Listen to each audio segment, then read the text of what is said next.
Hello, good morning, and welcome to Newsfile. This is your most authoritative news analysis platform. And here on Newsfile, as you know, we put Ghana first. This morning, we're assessing the progress of Ghana's fight against the coronavirus pandemic and asking questions about the challenges and how they may be resolved. What is the progress report? That's the question. Now, after the lockdown was lifted, there are people who are expecting some extreme measures because Ghana's infection rate has surpassed 2,000. Will anything dramatic, extreme happen? Didn't the president say that we should expect his next address, the 9th, to contain measures and steps towards easing the current situation? We will also interrogate the politics of abandoned hospitals and the promise of 94 new hospitals in this year. We'll be right back to deal with the vexed matters. I'm Samson Ladi Anyanini.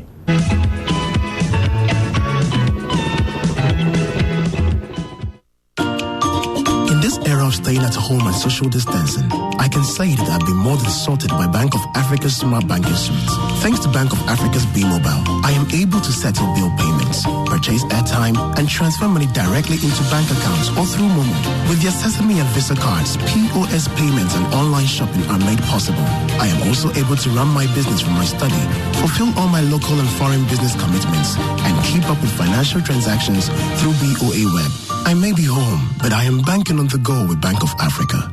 At Bank of Africa, we anticipate your needs and give you smart solutions. Download our B-Mobile app on Play Store. iOS and Yam phone users can dial *389*021# and self-register. For more information, visit our website at www.boaghana.com or call us on 030-242-9333. Bank of Africa, the African bank with a global reach.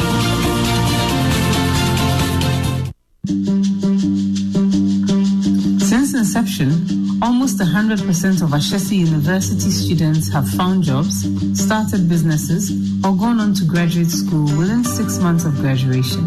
From Accra to Nairobi, London to New York, Ashesi graduates are noticed and they are leading successful careers.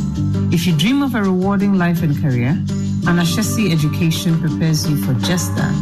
Learn more about applying to Ashesi at www.ashesi.edu.gh. Remember, admission is ongoing. Joy 99.7 FM and multimedia, celebrating 25 years of broadcasting excellence. Our name is Joy FM, and our vision is to impact our generation.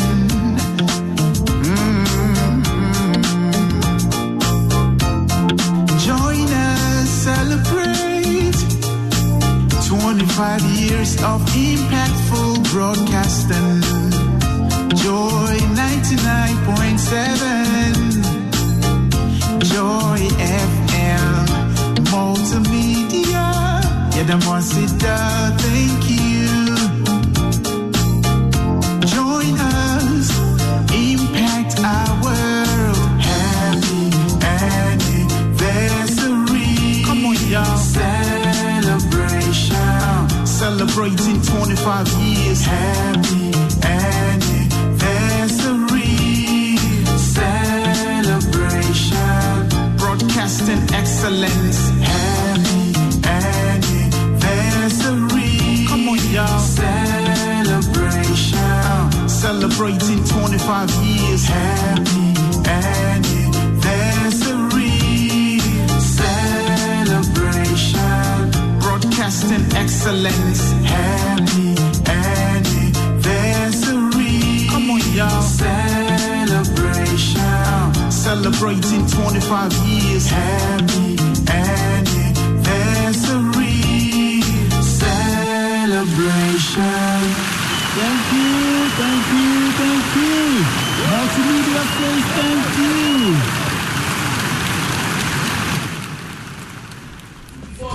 On your mark, ready, set, let's go. CV, G Mobile, USSD, Young Co. Star 924 hash, Funko the go. Smartphone, no, young phone, no, ever fire money transfer. For 3 hour water bill, for 3 light bill. Factor credit, star 924 hash, you deserve it. Let's go, get digi with it. Star 924 hash, get digi with it. Star 924 hash. CBG is empowering you to get digi with CBG Mobile. Simply dial star 924 hash and get digi with it. CBG, we stand with you.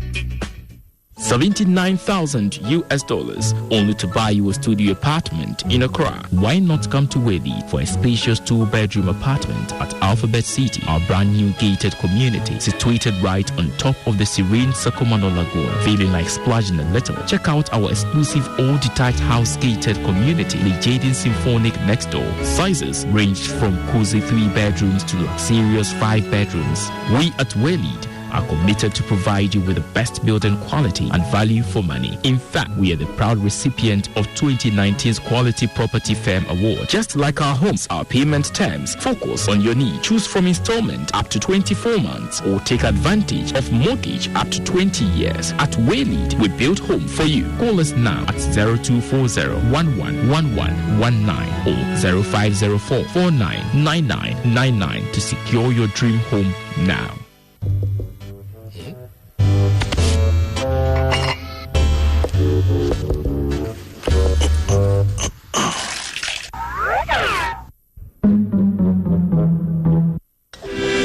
What are they seeing? What are shape and curves? Give me that. Oh, it be water tank. What a tank! Water tank gets me that level. Checking water level no wahala. I mean, it has water level indicator. But my tank is full, and there's water in here. I can see from the level indicator. This no be proper 3,000. Look, bring the bowls, bring the saucepans, bring the gallons and everything, and let's collect all the water.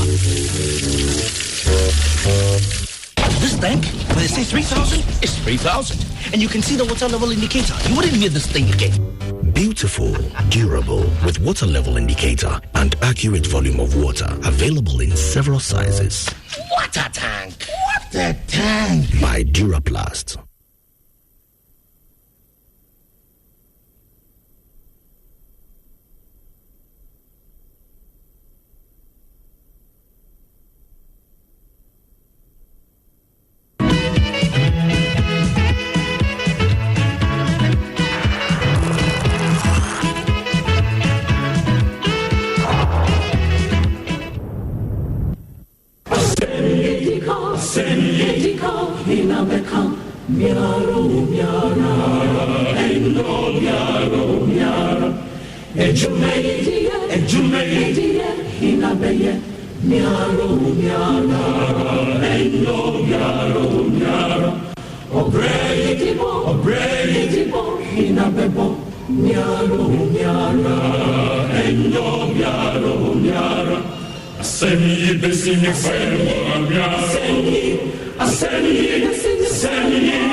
You're welcome back. This is Newsfile. It's your most authoritative news analysis platform, and here on Newsfile, as you know always, we put Ghana first. Now my take. I title it, Corona Chaos. Disregard for law threatens the fight. The first most important weapon for the end COVID-19 war in Ghana was a 5-page piece of paper, Imposition of Restrictions Act, passed by Parliament to empower the President to issue orders reasonably necessary for our safety and health. Yes, it is primarily for our individual protection and collective safety that some 8 executive instruments, EIs, have so far been issued. The pandemic's devastating chaos has meant what was lawful when you went to bed may become unlawful the next morning. Some citizens could not afford a fine of 13,000 cedis, have been thrown into jail for 4 years for going to church. A couple of weeks ago, police informed us over 400 people had been arrested and faced a similar fate. They were not arrested for stealing. They only stepped out of their homes to go about what had been their normal, legit business. Yet, others got into trouble for parties celebrating a birthday. We advocated, and now on the back of the power for EI 61, i.e. the Public Health Act 2012, a directive has been issued to make wearing the mask compulsory. It may not come with criminal sanctions, but guidance for its proper and hygienic use is critical. In his 8th broadcast, the President repeated his pleas for full compliance and issued a stern warning that those who by their actions breach the lawful measures and compromise our safety will not be spared. He pleaded for collective patriotic support to deal ruthlessly with such conduct. Traditional authorities have given support to police their areas of jurisdiction in the interest of their people. The Ochihene placed a ban on palace court hearings, but yesterday there was an installation of a paramount chief in the eastern region. The videos show a jubilant crowd with state security protecting a clear breach of the president's lawful orders against public gatherings, festivals, workshops, political rallies, religious gatherings, etc. On top of the violation, the people of Akwapim were put in danger as there was no observation of social distancing and some didn't wear a mask. This comes at a time the EC did something that smacks of disregard for the same law, even after a court gave an injunction against the non-exempt institution. The High Court temporarily stopped it from conducting a national workshop for its officers in preparation for possible elections in December because of a suit asserting the workshop was an End COVID-19 Prohibited Act. MP Sam George also resorted to an equally unlawful process to enforce the court order by leading a crowd to prevent what he alleged was a relocation of the workshop stopped by the court. What do all these acts, smacking of impunity and disregard for law and administration of justice, ordinarily communicate to the ordinary citizens? The police who arrested violators got some paying hefty monetary fines and got some in jail. How will they explain their subsequent actions to the over 400 citizens they are prosecuting? Will the president or government deal with the latest violation by merely condemning it? Ghana's constitution in Article 17 declares that, quote, all persons shall be equal before the law, and ignore all the claims that suggest that a judge did something wrong in the EC's injunction. Ignore the political interpretation that suggests that something went amiss. When you read my take later, I'll indicate to you that relocating an unlawful act does not change the fact that it remains unlawful. If you have an issue against a court order because you think it is invalid or is made in error, the right approach is to go back to the court to set it aside. This is my take. Let me welcome my guests this morning for our assessment of the progress so far and the challenges. And I seek to find out, because you have been asking, are we expecting extreme measures as Ghana's infections, not infection rate, I have said infection rate, the number of persons infected surpassed 2,000. In fact, we understand that soon, when the process or the Ghana Health Service portal is updated or the president speaks to us, we should expect that the number will go up close to about 1,000 more. But there are interesting and very good stories about the recoveries that are going on and the contact tracing that is in an advanced stage. Of course, we know that the testing centers have now multiplied, therefore giving Ghana a chance to do a far better job than its peers within the sub-region or in Africa. So, we will deal with those issues and also ask the questions about the politics of the abandoned hospitals and the promise of 94 new hospitals in this year alone. My guest this morning, Dr. Patrick Abuaje, is Director General, Ghana Health Service. Dr. Justice Youngson is General Secretary, the Ghana Medical Association. We'll be joined on the phone by Kwame Sapong-Esedu, pharmacist and fellow, Ghana Center for Democratic Development, CDD Ghana. But we are also interested in knowing how you assess Ghana's progress so far, particularly after the lockdown was lifted.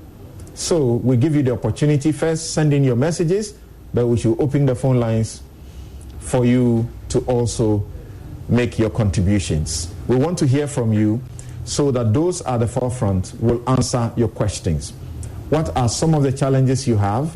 What are some of the difficulties you encounter as a result of the measures in containing the spread of the pandemic? Let's begin by listening to Dr. Patrick Abuaje when he addressed the nation and told us about the numbers. As of this morning, the final count that we have is that we have 1,671 cases. Of this, 563 has come from general surveillance, which is those who fall ill and approach the hospital and they are tested. 105 still remains part of the earlier quarantine, 10 from the quarantine in Tamale, and those we had from the enhanced tracing. That is the group that we actually went out to look for. We found 1,113, bringing our total to 1,671. Currently, about 1,461 are well or no symptoms and are responding very well to treatment. We have about 6 who are moderately to critically ill, 2 at UGMC, 3 in Ghana East and 1 in Kolebu, as we speak today. All the other parts of the country, we do not have any critical case there. For recoveries, we have recorded 188 of all these people have recovered. And we are hoping that there are more waiting for discharge, awaiting their second test to be discharged. Right. So, Dr. Petro Abuade is here himself. We will get to update ourselves on Ghana's situation. As you know by now, we now have confirmed 2,074. I don't know if you have gone beyond that yet. And then we have 17 deaths and we have 212 recoveries. We will deal with those shortly. But as we begin, we want to take your calls.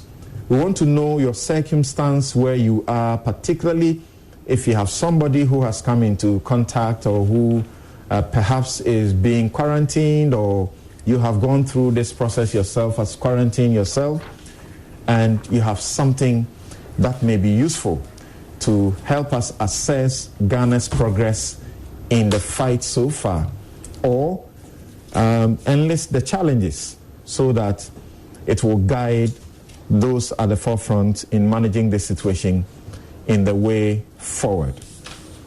The number to call, or the numbers to call, are 0302 2211 691. You can call that number. 0302 211 691. 691. Or you can call 0302 211 692. 692. All right, so let's first take our first caller, Kofi Usu. Kofi Usu, where are you calling from and what do you have to share with us? Hello, Kofi. Hello, good morning. Morning, Kofi, we can hear you. Where are you calling from and what do you have to share with us? Yeah, from Kumasi. Great. Yes, what I want to say is that, yes, I know the leaders are doing a fantastic job. I traveled to Chicago and then returned on 11th March. Now, on 11th March, when we came, there was nothing from the government on us. So we came home together with my wife. Then we went to church. Then the president announced. So we decided to stay home for 2 weeks, self-quarantine ourselves. We did that, and then some numbers came. We called. Fortunately, a lady picked the number, the call, and then directed that some people will come to us. Then the president said, all those who travel between 3rd March should call so that they could be tested. I made effort and I called. So the immigration officers came to my house on 8th April, took my sample, sputum, took it on the 9th. As I speak to you now, Samson, I have not heard anything. The mental torture I go through every day. And the last... So your sample was taken on the 9th of... On the 9th of April. 9th of April. And when the president spoke when we were about 60,000, he said there was a backlog of about 18,000. Okay. Now we've hit over 100,000. All right. So, and I still don't have results. All right. So, Kofi, you are anxious to know your status. You and your wife? Thank you. Thank you, Kofi. Thank you very much. And let's get to Promise. Promise is calling us from La Paz here in Accra. Hello, Promise. Hello, Promise. What do you have to share with us? Hi, Mike. So I think the problem about us is about the market women. You see, they watch TV always. But since when authorities go to the market to try to let money, why they should enforce the social distance, they keep retaliating. The last time I saw a video from Medina, and I think that we citizens are making the work difficult for our authorities to handle. So I think my contribution is, if we are watching this woman as with you, take our time, do what is necessary. We shouldn't wait for the numbers to go up before we become serious. Thank you very much, Promise. Right. Your concern is about non-compliance, particularly in the market, non-compliance with social distancing and the measures that are supposed to be in place. So, Jeff, you're calling from Tamale. Jeff, what do you have to share with us? Yes, what I have to share with you is that the protocol on social distancing is not adhered to in Tamale. There are areas all over. So I don't know what authorities are doing. What do you mean by it's not adhered to? You can see people more than 25. People more than 25 having amaria and going on in Tamale. Okay. When you get to the bars, more than 25. I see. Meanwhile, I heard the MC gave order that all bars should be closed. Meanwhile, there's no prison. Okay. Thank you, Jeff. Now, the important thing to note is that there is no permission to hold an amaria like a wedding. There's no permission for it. The permission given for 25 participants maximum is for burials. Burials. It's not for anything. So if you want to do anything that is prohibited by the law, conferences, workshops, religious activities, festivals, all of those things, sporting activities, prohibited completely. It doesn't mean that you can do it with 25 people. Let's get that very clearly. So who is Trinity? Trinity, where are you calling us from? And what's your concern? Or what do you have to say? Hello? Yes, Trinity, you're calling from Hafasini. What do you have to share with us? No, I'm calling from... Yes, go ahead. The latest figures we had. You're calling from where? You're calling from where? Hafasini. Hafasini, okay. Yes. The latest figures we had as of 3 or so days ago, are they still from the backlog of cases the president talked about? And 2, if that be the case, does that mean we are not having new infections? I mean, no new cases are being recorded. And 3, why are you still not getting daily record of cases? Because if you should go by the model, then the graph or so that you talk about, how are we then able to draw the graph to be able to ascertain whether we are flattening a curve or we are peaking or we are not? So I think the daily reported cases will help us be able to draw the graph that experts talk about. Thank you very much. Thank you very much. Trinity calling us from Hafasini. And whilst we wait to take just a couple more, we just want to have you ideas of what you are thinking and what is going on with you before those who are at the forefront of managing all of this begin the discussion. Vincent from Nkrakan, Eastern Region. Hello, Vincent. Yeah, hello, Samson. Yes. Yes. My problem is that in my district here in Kraken here, it's under Yilo Kobo in the Eastern Region. There is a very big market here on Thursdays and Mondays. But if you look at the market, I don't know what our... Okay, we seem to have lost Vincent there. Yeah, something I'm around. Okay, so what you're saying is that there is no compliance with the protocols in the markets. There's no protocols in the market. We are not seeing the DCE in the market. They should come. We have other schools around. So they can do the satellite market and move the food the sellers and some of the people around to trade places. But they are not doing it. So they should come and do the things for us. All right. Thank you. Jabal. Okay, Jabal. Jabal, you are calling from Tamale. You should be my last caller. Yes, Jabal. The rest of you can send us messages and we'll share them with the experts here. Yes, Jabal. Yes, Samson, I'm calling from Tamale. A gentleman called from Tamale called Jeff, and he said that the protocols are not being observed, particularly when it comes to... I disagree with him on that score. Yes, nationwide there have been infractions, and those he's mentioning the general infractions that normally happen at other places. But with the general population, I must say there is general compliance. So it is not very true that the people of Tamale are not adhering to it. Otherwise, the security agencies and authorities would have taken that up. You would have heard about it. All right, thank you, Jabal. Thank you, Jabal. So we'll take, I said my last, this should be my last caller then. Alfred, you are calling from London? How are you? I'm good, thanks for asking. Yes, what do you have to share with us, Alfred? Just a quick one. I've just been watching you, and I just gave a take and the video that came up with the social distancing.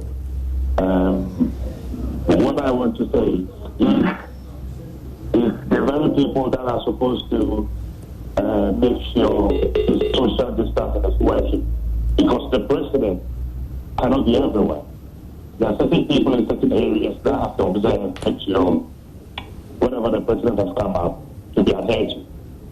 It's very pathetic to see that chiefs are organizing this with support of the security. If this is happening, I don't know how you can tell them to regulate to social distance. In the eyes of everybody, the first highest that's supposed to be 26 are flattening the laws. All right. So I'm sorry. The authorities must really deal with it. All right. Thank you, Alfred.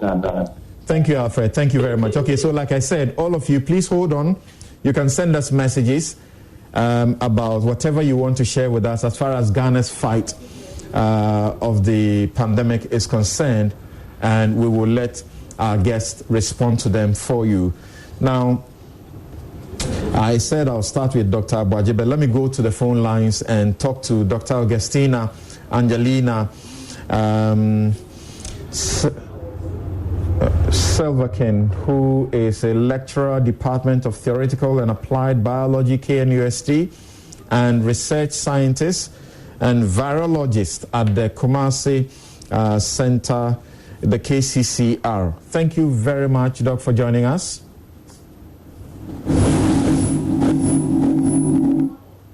Great. Okay, so let's begin with what you must have heard some of the callers, practically complain about. The majority of the complaints are about non-compliance with this protocols, particularly social distancing, more particularly in the markets. Why do you think people don't seem to want to comply fully? And what are the risks if this doesn't go on correctly? Indeed. Sometimes, so for those of us who do the testing in the lab, we get to the lab, we do our testing, and then we come out of the lab and we see what people are doing, and we are like, we honestly don't know what is going on. But I'm just thinking that maybe it boils down to education. People assume that the virus is somewhere, or some way, somehow, the virus has vamoosed into thing A. I mean, I have heard people make interesting comments pointing to the fact that as soon as the restrictions on movement some way, somehow were lifted, it meant that the virus has also gone somewhere, vamoosed into thing A. I don't know whether people are waiting to see people dying, rushing to the hospitals, but remember that we don't have such very strong health system. So I don't think we even want to go to that level or get to that level.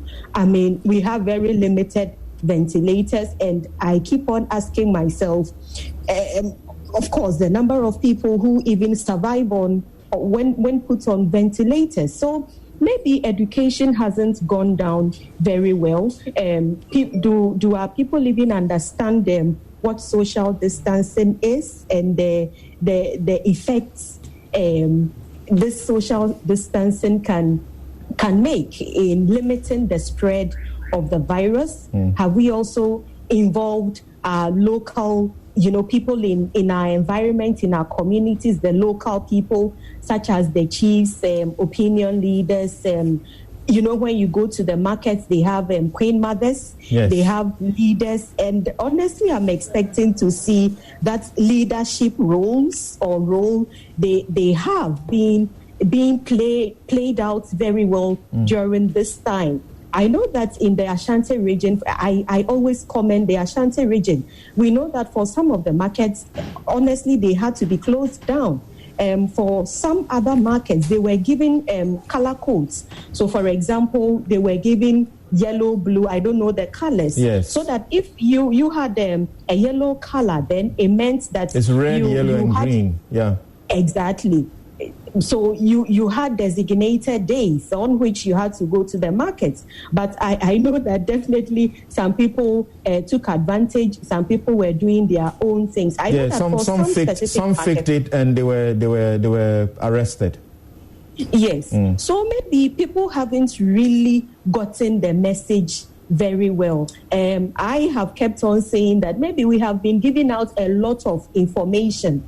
Now our people have a baseline, a foundation, which is excellent. You always need to give out information. But then I think on top of the information, we may want to be doing education. I mean, I always hear this particular advert and I don't even want to listen to it. It goes like, don't touch your face. I know it is difficult in the local language. Meaning, but if you know that the thing is difficult, then why don't you explain why it is difficult? And look, with these millennials around, they always want to know why. So I think that we may want to, Ghana, we have done very, very well. But maybe we may want to re-strategize. We may want to add some levels in terms of education. And I'm sure that, and of course, involving our local chiefs, our opinion leaders, there's something known as local ownership. So that, for example, if that queen mother is the one spearheading this social distancing and even explaining, and what I also ask myself is that, do our people even know what 2 meters is? Do we know what 6 feet? We know that, if you stretch your hand, that's a meter. If the other one sitting close to you also stretches his or her hand, it is also a meter. So if we can go down to the very basics, I'm sure that something our people will comply. And of course, if we show on screens, TV stations, show that, look, this is what is actually happening. I'm positive that people would adhere to all the things we have been. So, as we know, actually, the local government ministry is the one spearheading the alternate markets. And local authorities are supposed to strictly enforce that. Where the markets are crowded, they are supposed to ensure some sort of easing up of that market and create alternative places.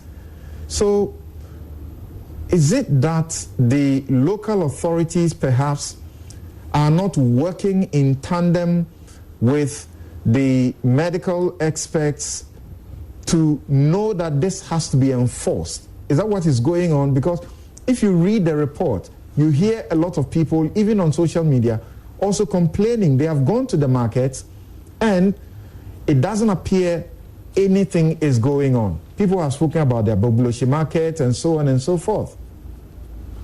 What can the authorities do? I think they may want to enforce, maybe add some level of enforcement. I don't know if we want to involve of course, if people are not adhering to these measures, then we may rather add a level of enforcement. We may want to involve our security agencies, because look, every single body is at risk.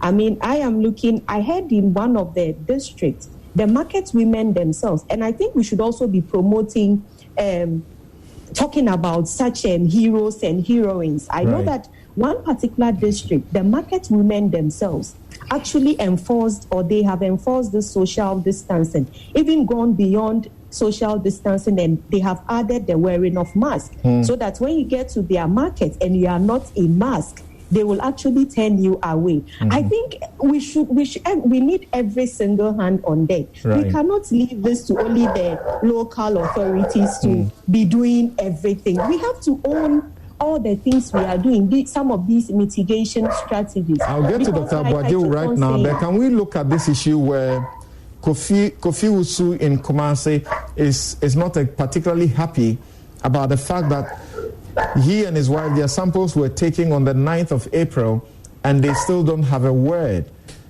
as to what their status is? I mean, Samson, definitely, I share in their anxiety. I would have been very, very, very anxious. But a lot of factors may have resulted in this. Look, sometimes you receive samples and the samples are not well labeled. Sometimes they are not well closed. And the unfortunate thing is that now we are using sputum or nasal washes, and these samples go into a wide mouth container, and they need to be capped. There are screws, so that if they are not capped well, then the samples would be taken all right. But in transit, in transporting it to the lab, chances are that you may end up losing everything. Okay. And I mean, Ashanti region, usually when the regional health directorate is organizing meetings, they invite some of us. We take participants through some of these things, spelling out things out very well for them. Right. So I would be anxious. And it is also possible that really the results may have actually been sent, but maybe it is sitting in somebody's email because, you know, these are patient data, and you cannot just call me for me to tell you that, oh, you are negative or you are positive. We have a process. So our director would, for example, send the results to the region, and then the expectation is that the region will send all the results to the various districts. And sometimes it is possible the results may be sitting in somebody's email, where we have internet challenges. Some people are such that they don't check their emails on hourly. So Doc, I'll return to you. Then we will start an assessment proper of the progress and the challenges. We have heard challenges that have been, mentioned, even from those at the front line and so on. We would like to know what challenges there are and what you take as the successes that have been made so far. But Dr. Boadio, if we can first look at the concerns that came in. Kofi was called first. Yeah. His situation, Dr. Silver King, who I suspect will be the ones, KCCR, they would have done the testing for him. What explanation do you have for people like that? He's not alone. Yeah, thank you very much, Samson. Yes, we have similar explanation. I think the doctor mentioned some of the possible issues, but when samples are not appropriately taken, resampling is done. There is also a lot of emphasis on reporting positives, and communication may also have been a challenge. But I agree that it's possible that the results are there, and we should be able to look for his results. If it's been done, I should have it, and if I know his name, we'll be able to ensure that he gets his results. Usually, there are a lot of emphasis is placed. He mentioned his name, Kofi Usu. But the thing is there not some protocol that would have that at least you would have been contacted and told that your sample has gone through this process, this is where it is, hold on, you should expect it within this period or that period. The anxiety may kill, Thank you. I think that's what I was getting to now. The protocol is that the samples are sent to the lab, results are sent to the region, national level receive that immediately the region gives it to the district where the person came from, a hospital that took the sample.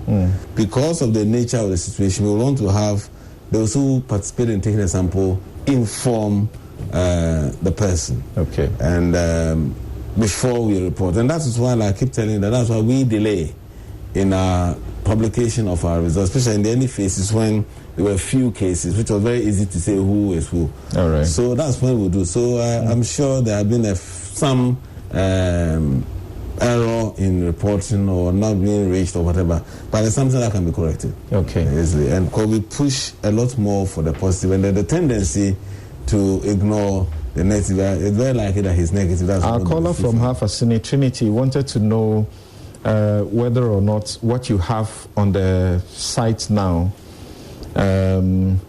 includes the backlog that the president spoke about, and he also asked to know about what we have stopped speaking about for a while now. Where are we in the curve? Which of the curves, I suppose you ask? That's a very, very technical question. Yes, we still have some backlog. And with the ramping up of our labs now, even now, I just got a message from the professor, they are doing that, and they don't have any backlog in Volta region and OT region where they are captive, where they cover. Yeah. We are closing the gap, but we still have some backlog, especially in Kumasi, cases here where the numbers are. But we're currently building capacity in Konfanochi and other places. So that number includes the backlog. Okay. And so you may have in a day reporting a sample of about 6,000 to 8,000. Mm-hmm. Definitely, that is not the day's collection. There are previous backlog, that is it. Right. But with the expansion of all our labs, we are hoping that by the end of next week, we should be able to report in real time. All right, Dr. Hansen, the majority of the callers just to add, about the social distancing. In terms of looking at the curve, maybe those are the things that we use in the strategizing. All right. We also know when a sample is taken and when it's positive. So we are able to go back and look at samples taken on 24th. How many are positive? And that is what we plot to see where we are. And currently, we are not seeing any increase in this, and we are virtually stabilizing. That's why we are not too worried. That's a good job. Now, Dr. Hansen, majority of the complaints were about lack of, compliance with the social distancing, protocols in markets. We've heard about food vendors and taxi drivers, who have also tested. How else do you think, we can go about the education to ensure strict compliance in the markets more particularly? Well, I think that we need to do a quick assessment of the situation, which to a large extent is being done. But we need to bring a conclusion to that and then relook the approach to the social distancing and possibly include some enforcement measures. Everybody seems specifics you are looking at? Yes, everybody seems to be talking about the markets, but the business districts sometimes may deceive us. When you go there, it's so clear, but in the communities themselves, the social distancing is also not being observed. So the local authorities, I think, have the onus now, and possibly we should involve the security agencies to ensure that people adhere to these measures, and to an extent start bringing in the courts so that people can also start facing some of the penalties as spelled out in the laws. Without that, it looks like everybody thinks that it's the usual, business is going on and nobody cares. It's difficult, but we need to make efforts. So, for example, this bit about markets, for example, where some regions, let's say Ashanti, they are trying to sort of have some different days for the different people to come in. So through the color codes. Central region, Kaswa is trying to expand the markets, i.e. moving some of the traders from the traditional markets to school parks, stuff like that.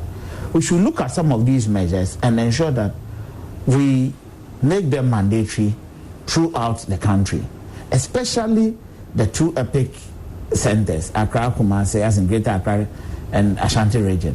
Of course, there are emerging places like Eastern as well, where we need to send our experiences from Accra and let that be seen to be bearing some fruit in those regions, so that we don't have a situation where by the time... What about Eastern? No, it's an emerging in terms of. So we started off with Ashanti and Greater Accra being the places with most of the numbers.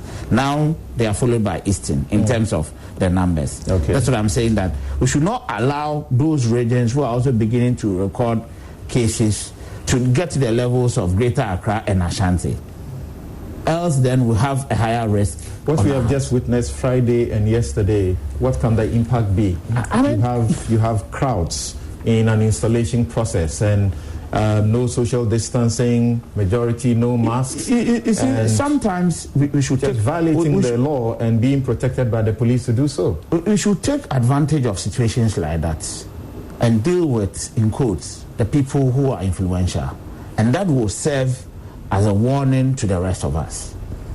Whoever gave the order to the police, assuming without admitting that the police were notified and they went there to give protection, right from the IGP to the lowest person, people should start having questions to answer for flouting the president's directives. At the local level, I don't know the extent of involvement of, say, the local community, i.e. the district assembly, I mean the administrative structures. People should answer questions. The National and Regional House of Chiefs themselves, they should start asking themselves questions. And then, of course, the institution in that locality, the traditional institution, should also be brought to task. Because we cannot allow things of this nature to happen when we are all trying to fight a common enemy. You said led by the president. They should be made to answer questions. Yes, of course. For flouting the president's directives. Yes. You're a lawyer, and so you know that the president's directives by way of an EI are backed with the force of law. They are law, so to speak. So they have not just flouted directives. They have breached law.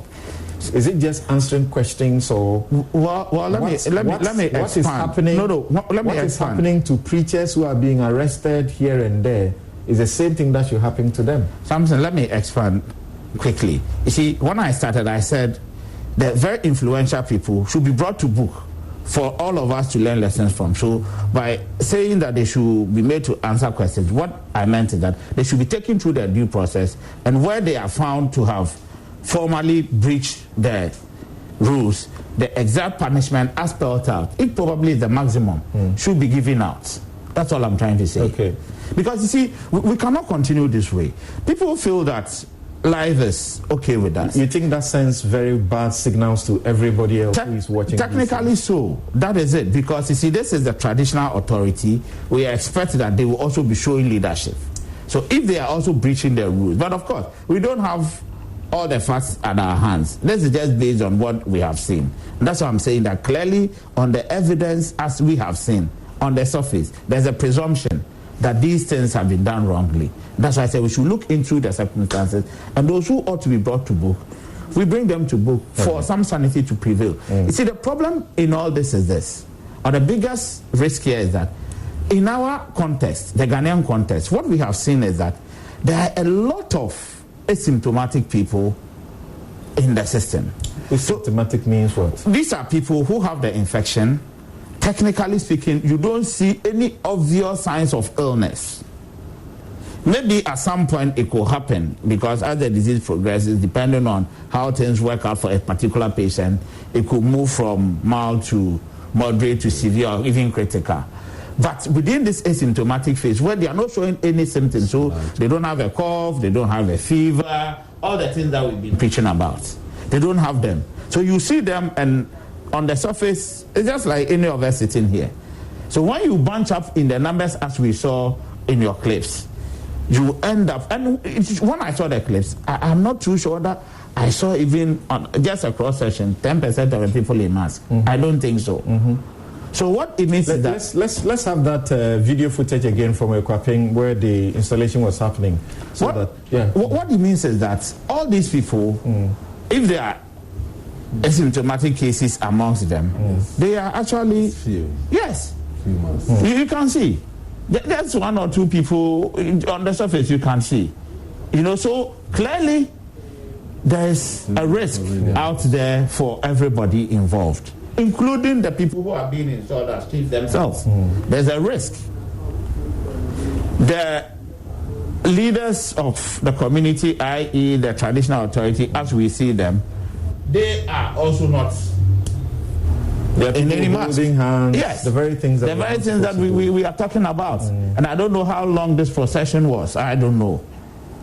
But clearly, these are the sort of things that, because let's not forget that we have community spread. Right. So whether we like it or not, the disease is with us in our communities. And we cannot pretend that some communities are exempted from anything. Okay. People even have imported cases from other regions.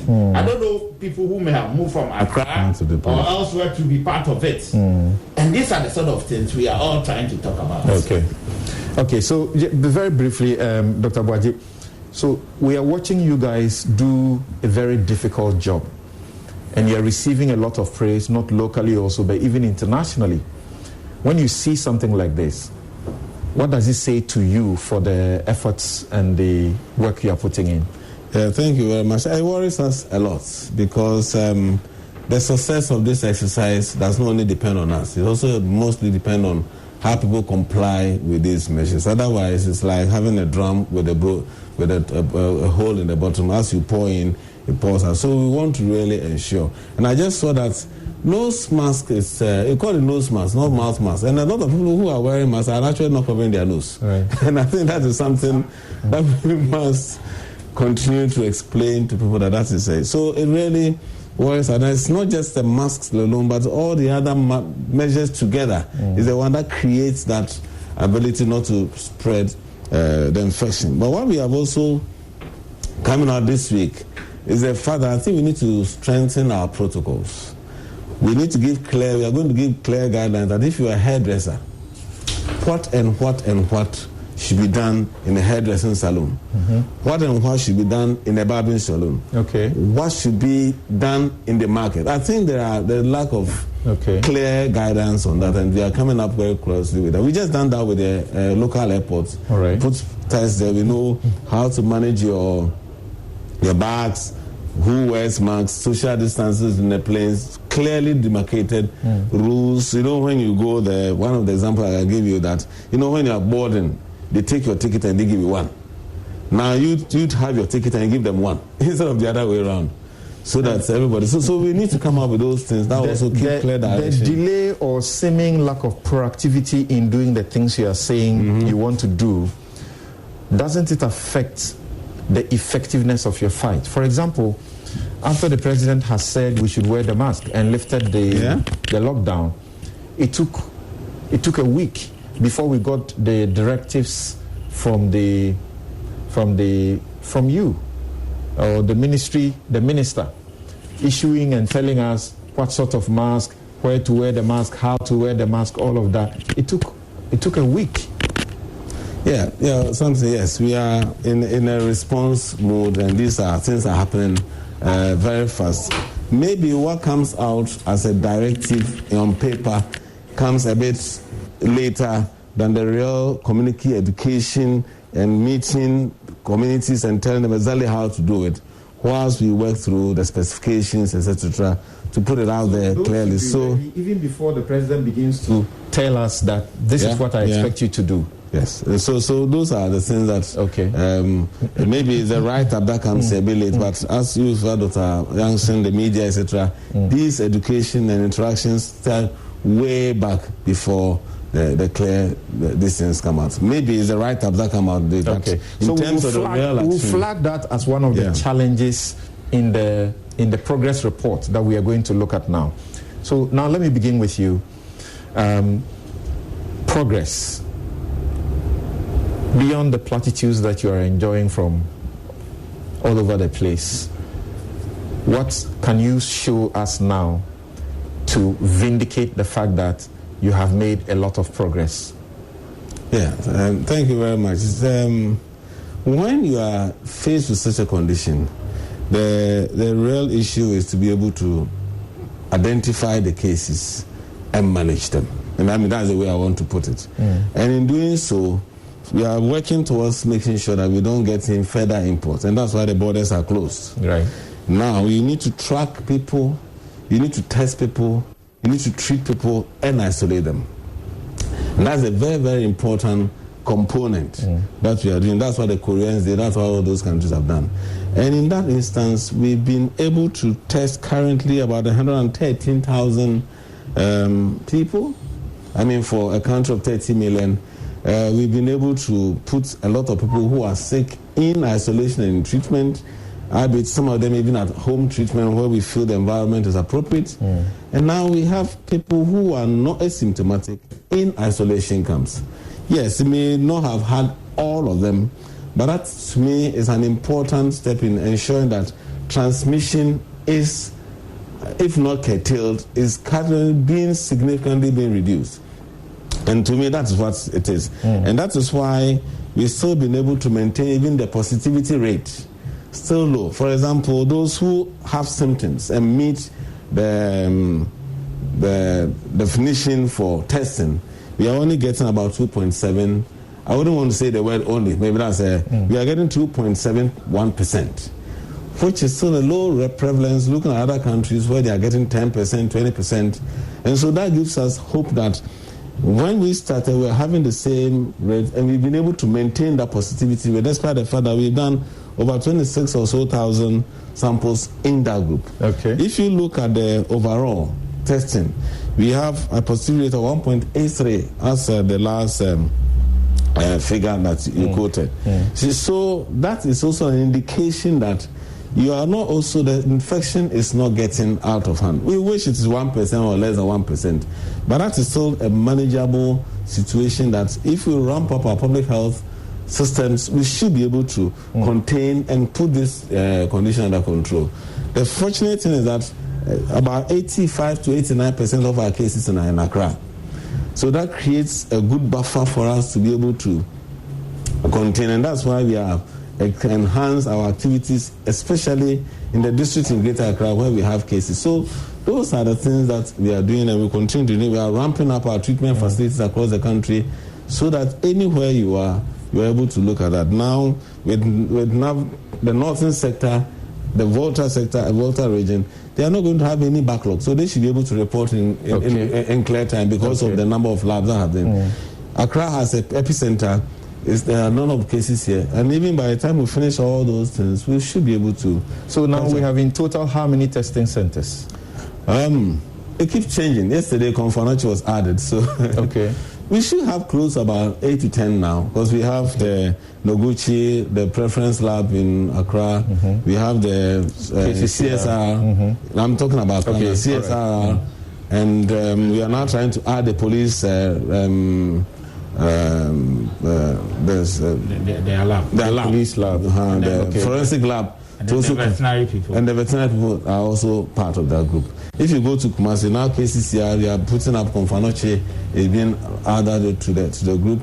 We are working on Takoradi, the reference lab. Tamale, the Pont Tamale, and Navrongo Research Center are on board. So that gives us a large level. Like I said, who last week has tested about 527 cases since it was started about 2 days ago. Sunyani, no, we don't have any. Yeah, because we have heard them suggest that, the research center in Sunyani deserves a certain attention. They have suggested that they have the capacity to do so. But you mean Kintampo? Kintampo, yes. But no attention has been paid to them. Oh, we are looking at it. It's not, you see, the PCR machines, we have regular one, we have the real-time PCR, and that is something else. You see, one thing about that area is that since we started, the 3 Brun-Ahafo regions and Savannah has not reported any case, despite the fact that they are doing a lot of testing, especially Bono East. There's been no case. But of course, that doesn't mean that we will not. But what those groups are doing is preparing all those, including getting a lab and being able to have a way of, even if they don't have a lab, a quick transportation of samples to KCCR or neighboring for the test to be done. Okay. So, Dr. Jansen, adding to what he has enumerated, quarantine centers, how people who are isolated are being taken care of and the rest, what would you say? Is there some good progress in that space? Well, you see, clearly we've made a lot of progress in terms of our testing capacity. But we also still have the problem with us because, at least within the short term, we still have the backlog.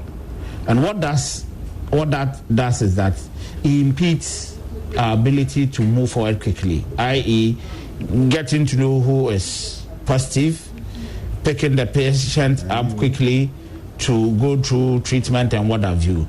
The more you wait, as in the waiting time, and from what we are seeing, people are also not respecting some of the preventive measures, then there is the likelihood that the person having been tested and awaiting results will still be moving around, and if he turns out to be positive, within that 3, 4 day, 5 day, or 1 week plus, as we've seen in some cases, he has the ability to spread the disease, and that adds on to our case buildup. So if we are able to go through these processes quickly and then get to the point where we can get real-time results, then we'll be able to be ahead of the virus. But as it stands now, we are still struggling because of the initial challenges we all had, because the system itself was not ideally prepared for that. But we are making some strides. But we need to do a lot more. We need to do a lot more. So there's also another challenge associated with the testing. What is happening is that some of the people, upon being tested, it becomes difficult to reach out to them. You see, Kofi said he hasn't had his results, which for all of us is and not he's something. Actually making efforts to know. Yes. And there are also people who are also evading us. You see, if everybody was behaving like Kofi, we'd be fine. But there are people who are evading us. They test, and when you are looking for them, based on whatever results you have and whatever protocols you want them to adhere to or take them through, sometimes you can't find them. You may find them after a longer period, or some you can't even find. You see, and these people are also in the communities. And these people, when they hear stories like those of Kofi, does it not rather discourage them from wanting to do what you expect them to do? You see, Kofi and his kind are being very responsible. He doesn't want to begin to get into, to live a life that is likely to endanger other people. Which is great. He wants to know as quickly as possible his status so that he can decide how he conducts his life. And months, and nothing has come. Samson, I think that we should all agree and accept the fact that, look, there are sometimes challenges with the system. Those systemic challenges sometimes are not the making of the health professionals. But of course, we need to go around them. And we are doing our best to go around them. At least in Kofi's case, I remember Dr. Abaje stating clearly that if he gets the details, he will make sure he follows up and all that. Sometimes we don't even get to know some of these things. So genuinely, these are some of the problems that we encounter. But for people who are deliberately evading us, sometimes we have patients who have tested positive. We go into the community wanting to get them into the treatment centers, and they are not ready to go. Okay. The community gangs up against the health professionals. And this is not right. You know, in Sierra Leone, when the Ebola epidemic started the last time, these were some of the things that happened to them. People actually started attacking the health workers. It got to a point the health workers did not go to them, and that gave them the opportunity, or gave the virus the opportunity to also spread among the very same people we were trying to protect. So one key thing we all need to look at is our attitudinal influences when it comes to this pandemic and how we are handling it. All right. We need to look at our attitude as a people. It is not the system in terms of the health sector alone, but as individuals and communities, we need to take a lot more responsibilities for our own lives. Let's pick the views of Dr. Severkin. And also joining us is Kwame Esiedu Sapong. Kwame Esiedu Sapong. He is a pharmacist and also with the CDD Ghana. Thank you for joining us, Kwame. Thank you, Samson, for having me. Great. So you and Dr. Selvakin, I'll get to Dr. Selvakin and come to you because there is another angle we would like to bring you on about this whole thing. Now, Doc, the questions being asked is about, can't we be clear about our turnaround time as far as the tests are concerned? You are the ones doing the test. Indeed, Samson, we are always very clear about the turnaround time. We know that between 6 to 8 hours, we should be able to give you the results. But again, it boils down to the starting specimen, so the specimen presented. For example, we know that currently we are using sputum. Sputum is mucoid. So when we receive sputum in our labs, we have to do some pre-preparation activities. And this can really take a very, very long time. We know that thankfully we have received some swabs. So actually for us at KCCR, we are really looking very much forward to receiving the swabs. Now, when we receive swabs, you don't need any pre-preparation activities. You just start processing the sample. So you do your RNA isolation or extraction. You go on to do your amplification, and then you have your results. But if I have received sputum, then I need to spend a lot of time.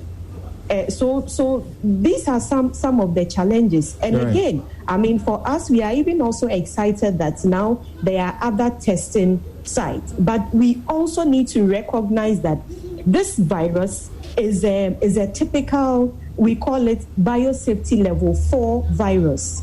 So even for all the testing labs, we never work with the live virus. So we never culture the virus.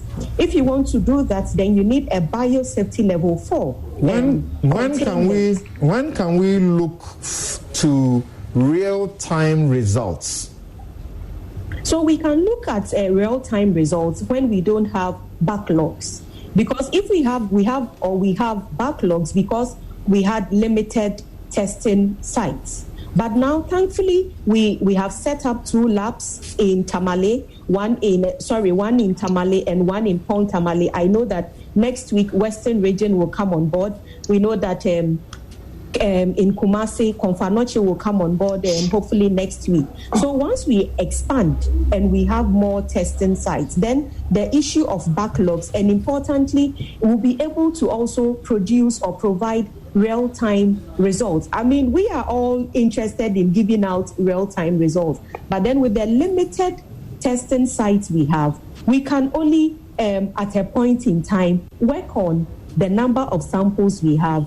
And so as the days goes on, we end up getting some few backlogs. But we are actually clearing all those backlogs. So we have given ourselves up to early next week to ensure that we don't have any backlogs. Very interesting. Let me get to Kwame Seyedusapong. And Kwame, first of all, we are excited to know that you have volunteered or you are part of the process in the UK to assist, in their fight. What exactly are you doing, and what do you see that you think would be useful for Ghana? Thank you, Samson. I'm doing a number of things. I mean, at the moment, I'm working as just a pharmacist, which I've not done for a pretty long time because obviously you do the management and other things. But in this fight, it's all hands on deck. So my day job basically now is a frontline pharmacist who actually dispenses advice, picks up the phones, speaks to people who are anxious, makes sure people's medication, especially all those over 70 who've been shielded off and are not allowed to come out, so to speak, because they're being protected from the virus, to make sure that there's a supply chain going on and they can receive all their medicines on time. So that's what I do in the day job. But I'm also involved. I did volunteer, as you rightly said, to be one of the first people to actually get jabbed with this vaccine, which some I think I'm a bit crazy. Some of my colleagues felt I was crazy. But the reason why I did it was that if you look at the UK statistics, about 72% of all people who've passed away are from black and ethnic minority groups. So disproportionately, the black man, the Asian, are dying compared to the whites, the Caucasians, and others. But when it comes to participation in clinical trials, less than 10% of us are willing to volunteer. So this was the question I asked myself. I said, if we are the ones who are going to lose our lives, and we are not prepared to stand up and dare to die, then obviously we are not prepared to dare to live as well, because we are going to become sitting backs and get hit. So yes, I took that job, and I also am participating in the Turkish trial where they are giving a number of medicines to frontline workers to prevent the virus actually from attacking them and culturing. So they are using 3 medicines, which obviously I wouldn't want to go into details about it. So those are the 2 things that I'm doing. So it's not just about talking, it's also about stepping up to the plate and trying to be part of the fight. Right. So you have also observed how Ghana has been managing this so far. The Ghana team has received a lot of applause, but there obviously are challenges as well. From where you sit, share with us your observations. You see, Samson, the way I look at help, and for that matter, science, is always not to say how well you've done, but how better you could have done. So I come from the standpoint of not actually saying, oh, you've not done anything. Because both Dr. Abuaji and Dr. Jansen would know that as scientists, what we do is to gather body of evidence. So it starts by the body of science building for individuals and teams doing their research, publishing research papers, which go through peer review. Then as it's approved and published in established journals, people then gather the primary research into secondary research and do systematic reviews. Then for us in health, there's what we call the Cochrane reviews, which are the brand one science that we go from. So when I'm looking at anything, I'm always trying to look at it from that critical perspective. And therefore, yes, I would say that Ghana has done quite well, but there's a lot more we could have done. And I listened to Dr. Abuaji when he was speaking. For example, when you look at our testing, I heard on Joy a couple of days ago about a pathologist from the military hospital who was saying that someone had tested negative, but when they had done the autopsy, they had found out that they had tested positive for COVID. That throws up a number of things. Okay. It could be that yes they tested negative. Do this. Hold on there for me briefly. Let's hear exactly what the pathologist had to say about this examination that they did, and then we'll come to you. Let's hear the pathologist. Postmortem unravels so many things. Initially, I've done 2 cases that results came as negative. The family wanted to know. But subsequent tests that we took during postmortem proved positive. This is a principal part of the fighting with the COVID. We can now do our research, our investigation to support the treatment we are doing giving to the patients. All right, so that's the pathologist there who was speaking to Latif Idris about the issue that you mentioned. And you say it throws up a number of issues. Yes. It throws up a number of things. The first thing is the person could have genuinely been negative at the time the test was done. Yes. And subsequently with a virus that is so virulent, might have contracted the disease later on down the line, and then subsequently died. It could even be a hospital-acquired infection when we went into the infection because they placed there. That's one thing. It could be that the test was negative because the incubation period of the virus is such that if the test was done too early, it wouldn't be picked, and therefore they will test negative. But then the incubation is going on. Okay. It could also be what is called in science a false negative, where the actual person was positive, but it turned out negative, which then has issues to do with, is it a systematic error? Is it a sampling error? Is it even got to do with the sensitivity of the test? So when things like this happen, we need to look at it with a critical eye and ask ourselves, what is going on here? because that could impact, if, for example, it's a false negative. Statistically, how many false negatives are we having? Is it statistically significant? Does it then mean that a proportion of the people who probably have tested negative in our test are actually positives? That is one thing to look at. Then, if you had Dr. Wadike, and in this case, they actually did a postmortem on 2. Yes. Who had tested negative, but on postmortem examination were positive. Yes. So if it's 2, it opens up a can of worms, and then you ask yourself, how many more exist? So these are the things I'm looking at. And then the other thing from a testing standpoint is what Dr. Abuaju was talking about. And he said, if you realize our ratio of positive tests to total tests has gone up from 1.5 to 1.83.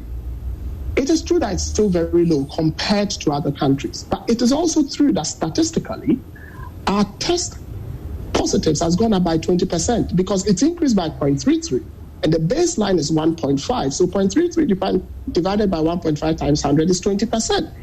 If you are getting a 20% spike with a virus which is known to have a reproductive number close to 3, you should be concerned, especially when you look at it from the point of view that it took us close to 39 days to move from our first 2 cases to over 1,000 cases, 1,042.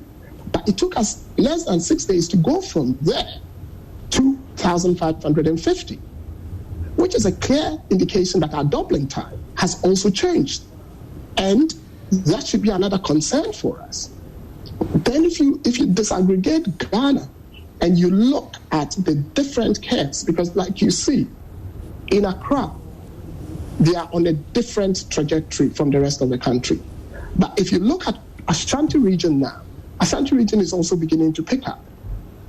If you then factor in because if you look at any disease, especially an infectious disease, what we call the R0 or the reproductive number changes and varies as the disease goes on. Because even if you introduce interventions like social distancing, it's going to affect the infectivity of the virus. So if you look at Ghana, we've done a rough calculation and we have an idea what the R number for Ghana is. But the problems with it is, what is the lag time between the reports we're seeing on the Ghana Health Service portal, which we're using to do the calculations, and when sampling is picked? And so we are talking about it as a crude number. But even with that crude number, we are concerned because we definitely know that Ghana is in an exponential phase. And we are concerned because the president is right in saying that in this phase, we should use face masks because you want to stop the transmission of the virus. But people are not doing it. We saw what happened in Ekwapim. We're seeing it in some markets and all that. And so if we are not going to do these things, then try as the Ghana Health Service may do with the best will in the world, we would still have issues. The final thing I would say before I go is, another thing we've not picked up on is that if you look up till last Sunday, our mortality was 11. We had lost only 11 people to COVID. By Wednesday it went up to 16. Thursday it went up to 17. That is a spike of 54%. So though you would say that our mortality is low, the changes that are taking place in the underlying data are concerning for people like us who look at it from a critical and peer review standpoint and say, yes, they are doing a lot, but there seems to be some seismic changes that are taking place that we need to be cognizant of. Okay, so what I'll do now, I'll take a quick break. When we return, we'll get to Dr. Abuaje because a number of questions are coming up for him as regards, this some of the comments that he himself has made suggesting it does look as if we have, flattened or managed our curve, and a couple of other matters that are coming up. We'll be right back.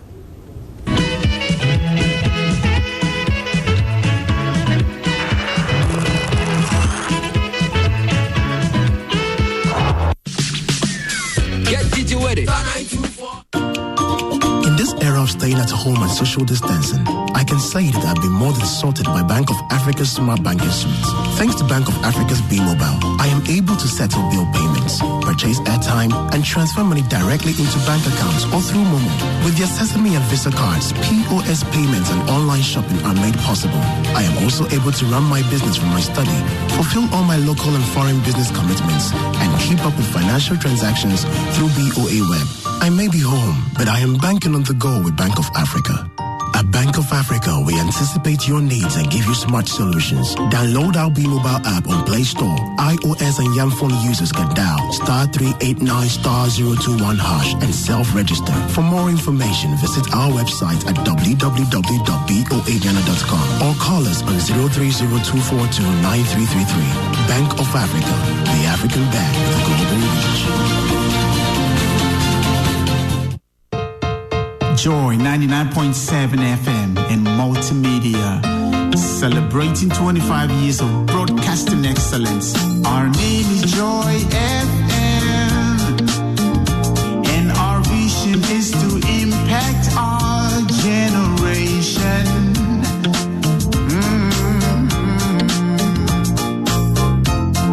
Join us, celebrate 25 years of impactful broadcasting.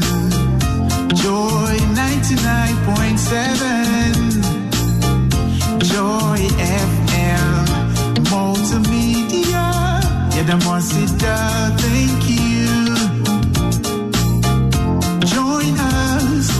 Impact our world. Happy anniversary. Come on, y'all. Celebrating 25 years. Happy anniversary.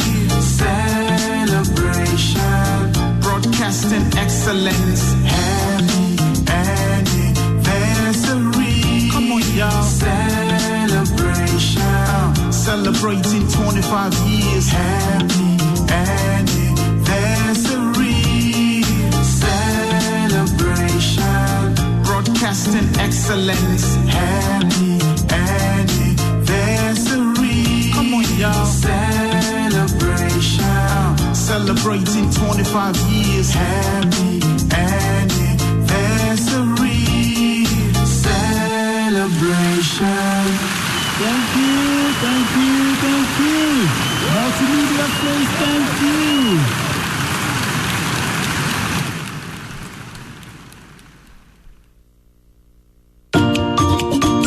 Of staying at home and social distancing, I can say that I've been more than sorted by Bank of Africa's smart banking suite. Thanks to Bank of Africa's B Mobile, I am able to settle bill payments, purchase airtime, and transfer money directly into bank accounts or through Momo. With their Sesame and Visa cards, POS payments and online shopping are made possible. I am also able to run my business from my study, fulfill all my local and foreign business commitments, and keep up with financial transactions through BOA Web. I may be home, but I am banking on the go with Bank of Africa.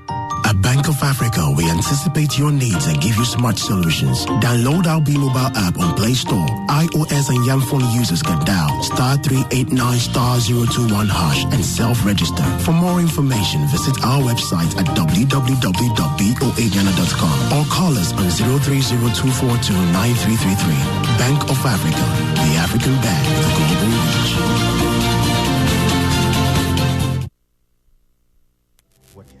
To every pharmacist, every doctor, every nurse, and those of you who work at the hospital or isolation centers, we love you. Don't give up. To all frontline health workers, the fate of humanity depends on you. We thank you. Thank you. Thank you. Thank you. Thank you.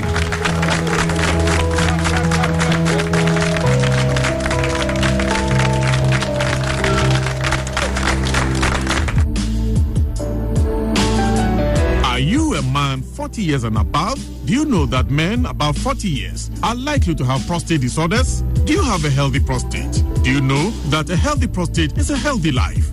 Prostate Cyste, a prostate health management herbal drug, is your solution. Prostate Cyste is a 100% herbal drug, uniquely formulated and produced from herbal extracts. With Prostate Cyste, you can now enjoy peaceful sleep and improve quality life. Prostate Cyste is available in most pharmacies, over-the-counter medicines, and herbal shops throughout the country. This product is not suitable for pregnant women, lactating mothers, and children below 12 years of age. For bulk purchase, contact Phytotech Limited on 0246 490116 or 0209 977733.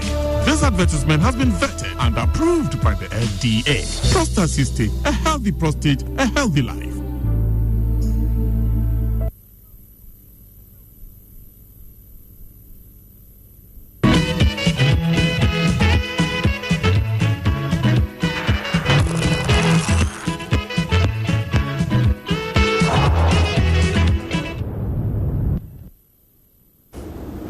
Welcome back. This is News File. It's your most authoritative news analysis platform, and here we are trying to assess Ghana's progress so far. We want to check if the evidence backs the praise that Ghana's team is receiving, and then many of you have even brought in questions. You're asking, should you be expecting some lockdown, if not general, in specific areas where it appears that there's a disproportionate distribution of the cases, and so on. So we'll get to all of that. And then there have been questions raised about some challenges. There are even frontline workers who have complained about PPEs. How far are we doing with all of that? Yes, so, Doc,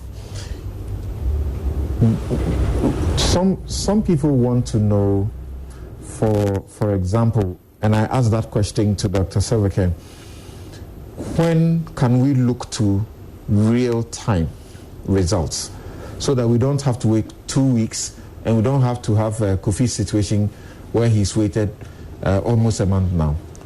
Yeah, thank you very much. For the greatest backlog challenge we had was more with KCCR because they don't have as many PCR machines as Noguchi. And if Dr. Zebekan said they are going to be ready by early next week, then that will mean that by that time we should be able to do a catch-up. But there's been a lot of ramp-up in Accra, and be able to look at that so we can look at it. But I just want to also... You said that about KCCR. How about Noguchi? Yes, Noguchi had a smaller number of backlog compared to KCCR. And looking at the capacity of Noguchi, if KCCR can catch up by early next week, Noguchi should be able to do the same. In fact, one KCCR had about 13,000 backlog. Noguchi had about 5,000. So clearly, Noguchi's capacity is way bigger. And once they've been able to come down on their numbers to 5,000 and looking at the rates at which they are testing, clearly Noguchi should be able to do that quickly. But that will also depend on the kind of contact tracing we are doing and the numbers of people who are being roped in. Because as the numbers surge up, we are now around 2,074 officially. But we know that in the next couple of a week or two, we may be doubling, we may be getting like, say, a 30 to 50% rise or something. These are all projections. And once that goes up, that's new numbers, 20 or 30 or 40, maximum 50% of the current figure. We need to do contact tracing for them as well. So that what it means is that a lot more people might also be brought on. So yes, we are aiming to clear the backup, but we also need to get people to understand that the dynamics are not that simple, especially now that we are doing the enhanced contact tracing and testing. And is it the pulse sampling that we are still using? Particularly, is that only for Noguchi or everybody else is doing that, all the testing centers? Well, I know that KCC also do pulse testing, and probably that's one area that, I mean, I'm not a virologist, but I'm sure these are proven tests that I also know that many Western countries are doing the same. In a country where you have a low prevalence like that, first it means that with about 1.8%, if you did about 100 tests, you get only about 2 positives. At the Ghana Health Service, you have the Ethical Review Committee they would have to approve that this poll sampling has to be done. Have they given that approval? The universities have their own ethical review committee. Noguchi has his own Noguchi, so they don't rely on our ethical review committee. But these are methodologies that have been there for a long time. And in science, we won't have all kinds of debate that will go on every method. And someone may believe in another method, someone has big issues with that. And so it's something that will probably... But you need to be sure of approvals, maybe the CDC or WHO would have had to approve them. We don't need CDC, we don't need WHO. We have our systems here to look at, and Noguchi is a highly respected lab in the world, and we believe that whatever they do is above board. Okay. But I just wanted to make some comments on what Mr. Siedu from London, the pharmacist. Yes. You see, some of these figures, if you look at them, it depends on exactly what you're doing. The first 39 days we're talking about, we're just doing routine surveillance. As soon as you start going out to look for who has it, the numbers are going to change. And so if you start ramping them up in those positive, it becomes a bit... and some of the deaths, it's not as if those were deaths in the last 2 days prior to that. It depends on when the death is reported. Some of them died on arrival, samples were taken, so the results comes in a week's time. And then, of course, we are being transparent, so we add it to the list. If you remember the last time I said, we are evaluating the figures and confirming that. And once we confirm, we publish them. So, 17, if it's in your family, is a lot. But looking at the number we are dealing with, we still have a relatively low mortality rate. So those increases in positive, it's all about how you get a full picture. In surveillance, it's not just about the numbers. You have to look at the full picture. If you say, for example, Eastern region is becoming a hotbed, Eastern region may just have one large camp where you have so many people positive. That doesn't pose a threat to the region. So you may, even in our classification, we classify Central region at a higher risk than Eastern region because the Eastern region ones are circumscribed and you can really deal with them. But when you have sporadic ones spreading everywhere, one here, one there, then you have that's when you... So the classification is not so much only about the numbers, where they are and how they are acquired and how you can be contained. Right. So what are some of the challenges that you have faced over the period? We have heard from some of the people on the front line. You are the one sort of coordinating everything that has to be done. What are some of the challenges you face? And we want to know them so that those that concern us, we can assist you. Yeah, I think PPE has always been a big issue. PPE is, they're more like supplies that you may have today, you will have tomorrow, because they have to be replenished all the time. And so where there are a few supply chain issues, you may have a distribution challenge. That's one. Initially, we had a major distribution production challenge. Even when we started, even if you have money, you can't find to buy. So, but now that with the local production, a large number has been done and currently being pushed. And see, when you're dealing with medical things, it is not just produce and share. You produce, you test, you do quality control, and then you put, because what we don't want, I'm sure you've heard that, is it Germany or so, one of those countries where they have rejected their PPEs that they are not safe. All those things have to be checked to ensure that whatever reach the health worker is of good standard. That's a protective, and so that doesn't give you you think you are protected when you're actually having masks that has holes in them. So those are a few supply chain issues. But now that the production is ongoing, we should be able to be resolved. What else? Well, the most important one is the behavior of our people. And one is the fact that people are not adhering to the social distancing, hand washing, etc. That creates a big challenge for us. That would mean that all your effort to contain, it's been eroded because people will continue to spread because they are not abiding by those things. Sometimes through the way information is handled. One of our greatest things that we are doing is isolation. If I am not sick and I'm isolated in some place, it is not a very pleasant experience that you are mild, you don't have any complaint, but because of the cases you are managing, you are isolated from your family, etc. And so when media goes there and raise issues that affect people's ability to now accept to go there, it affects our efforts significantly. And I think that's something that has to be looked at. That you go and raise all kinds of issues which are normal, that if I'm put somewhere, I'll not be happy, and you come and blow it as if you don't have this mortar this morning, and becomes a big issue. What you are saying is that those who are now ready to come should refuse to come, and then that creates a big problem for all of us. And I think those are some of the things that we really need to look at. Okay. So, Dr. Hansen, there are those who suggest, for example, that one of the challenges should be the inability to get real-time, test results.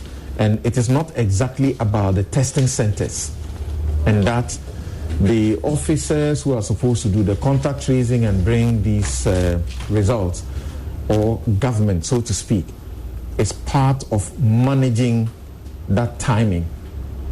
What do you know about that? Okay, let me just add a quick one to what Dr. Abaji said. When it comes to the attitudinal bits, we should look at what we are doing as a state.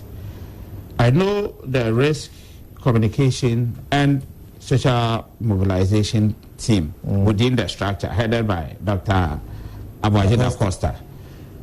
I've been part of the work, and I know they've done a lot of work, and they are still doing a lot.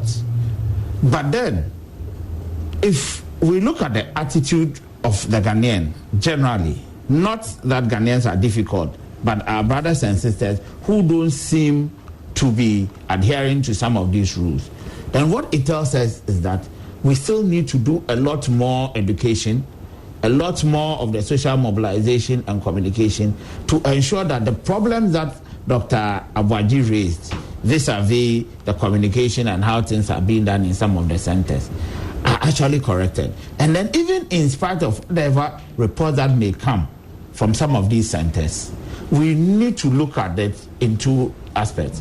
One, if there are genuine issues that the media is raising, for which reason government or the system has to address, definitely we need to address it, because if that is left unchecked, it also becomes a disincentive to the fight that we are all waging. And then two, for the ordinary man who may be fed with this information, that person should also be made to understand that your own personal circumstances might be different from somebody else, and that if you are positive, for example, or you know you are high risk, but you are refusing to be moved to a particular point where you can get proper care, it could inure negatively to you yourself as a person, your immediate family, and the community you find yourself in. We need to sort that. Yeah, the question I was asking was about this real-time testing thing results. The suggestion is that government's response, team is sort of managing the timing. There are those who have also raised suggestions within your fraternity that even the mortality data is also being managed. Okay, what we are saying is this. It is not just about the communication, especially when we look at the hospital setup, that today our numbers have gone up by, say, 100 or 50 cases. But at the hospital level, for example, what we want is real-time results, i.e., the clinician who has identified a suspected case and has requested that samples be taken and is holding this suspected case in the health facility needs to get the results quickly, because decisions will have to be made based on that results. So if you delay for a couple of days to a week plus, you are hampering the work of the practitioner. Beyond that, you also put the health personnel at risk, because here is a patient who everybody suspects, at least for the protocols, to be potentially a candidate that can be described as a positive case, for which reason we've done the test.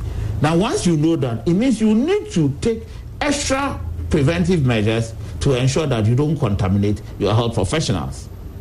And then, if the patient is such that the patient is one that was on the ward before the decision to screen was made, you also don't contaminate other patients and relatives, visitors who come around.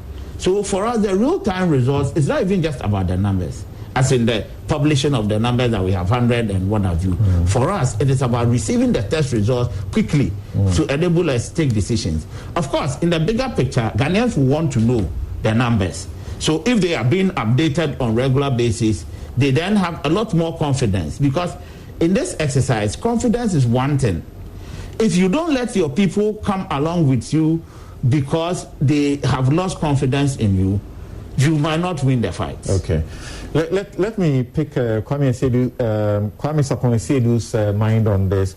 The suggestions that the government's response team is directly influencing, the timing of case disclosures. How can they give a response that will take away that kind of, claim if it is not true? That mortality data, it's being managed. What can they do? For example, should they be giving us the dates of the deaths?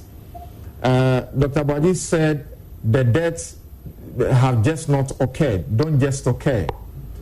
Should they be giving us the dates of the occurrence of the deaths, for example, so that there will be sufficient, disclosure on these matters, transparency?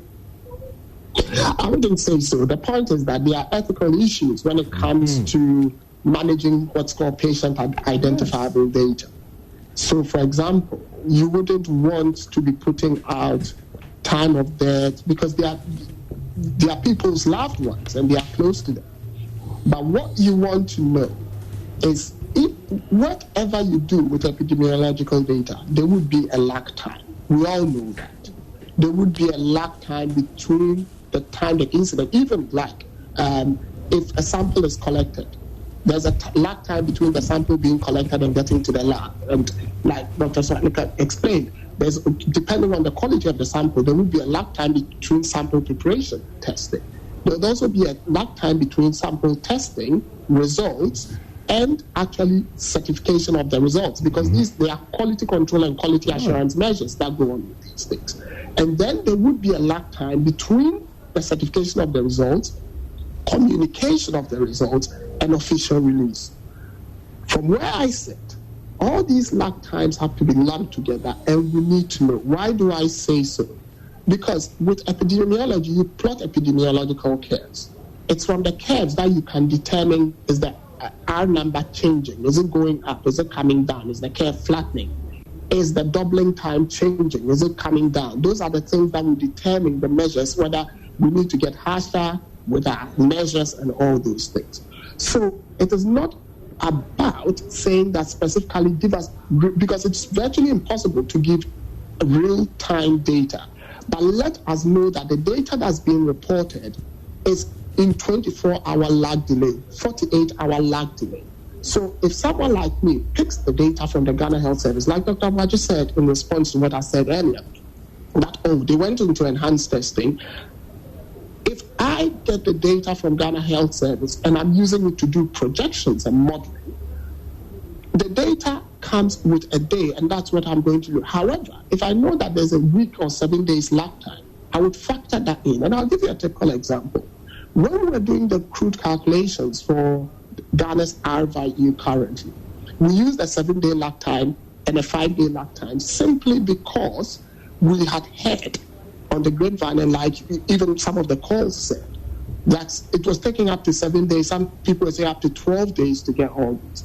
And we came up with two different numbers.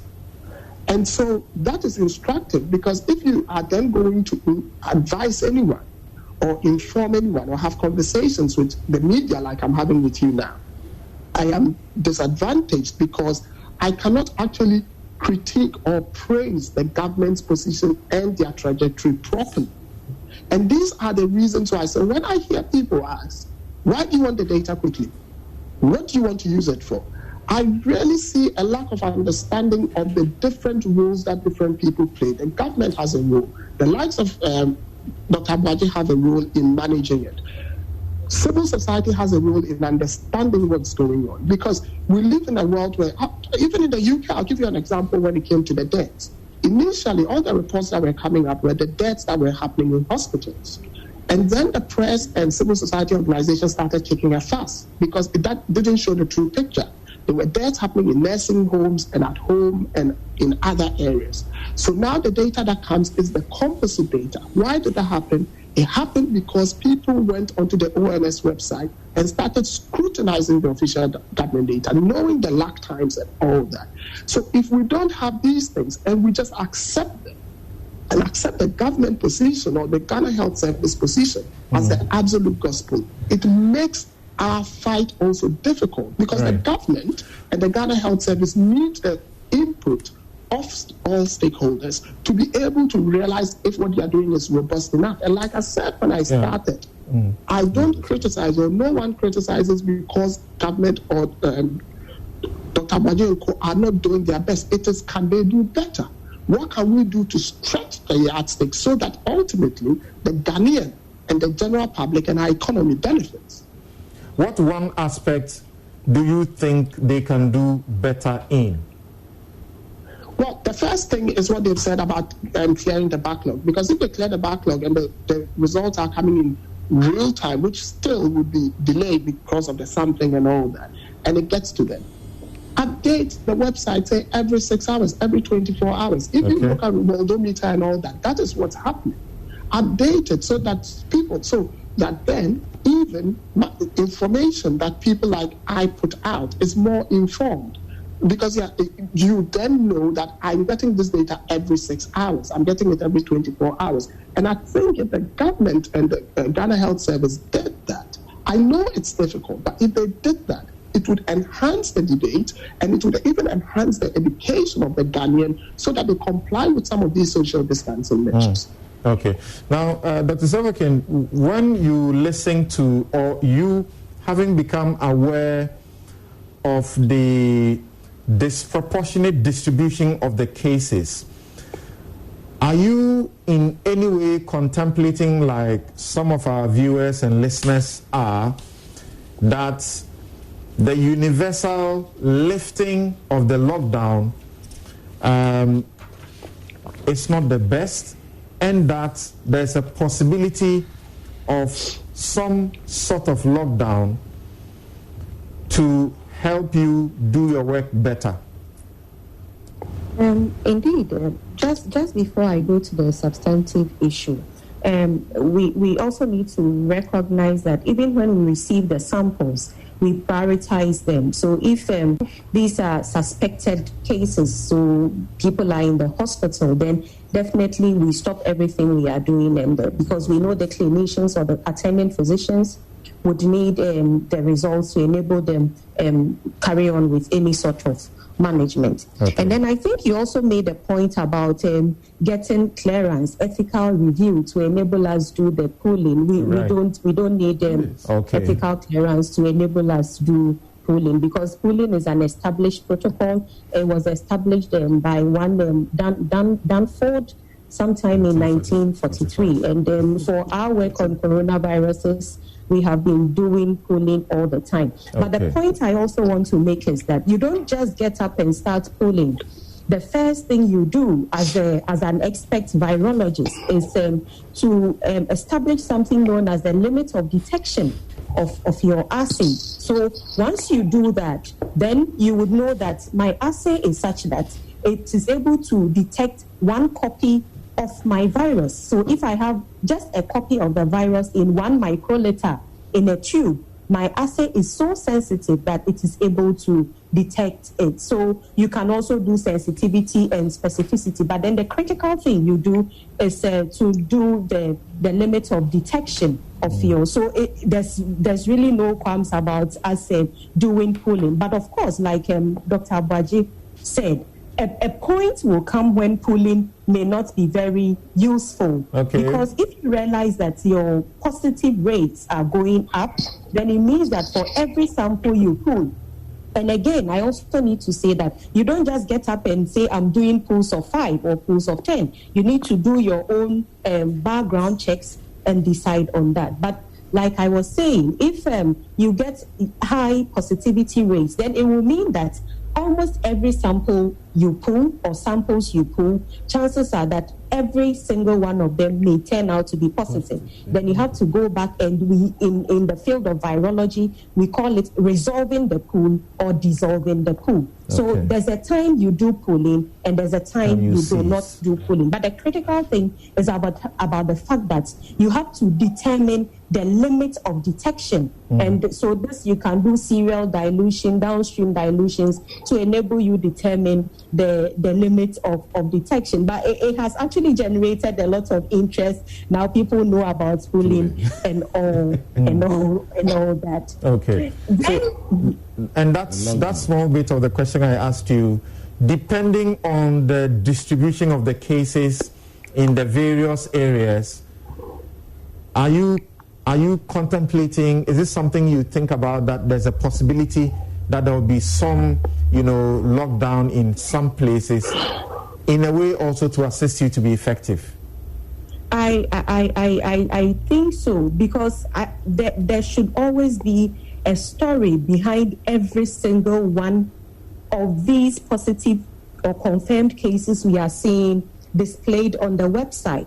So, for example, Central Region, I don't know whether these are contact tracing. I don't know whether these are suspected cases. I don't know whether these are imported cases. So, obviously, we need some disaggregation of the data on the website. And I think the president actually said that, look, there may be a point in time where we may be doing some targeted lockdowns. And he even used the word curfews. Yes. So that if we realize that people in some communities are becoming stubborn, then they will impose curfews on them. And I think we may already be looking into that bit, because if I look at I look at Upper East region. We remember this young boy, I think somewhere in Wale, who died. He passed on, and even the family members were contemplating. They actually insisted that he had asthma, so he had an asthmatic attack. But then a week after his death, one of the family members also tested positive. We also remember the pregnant woman who claimed that she did not travel. I think she said she went to Takwa, and then she was tested and she became positive.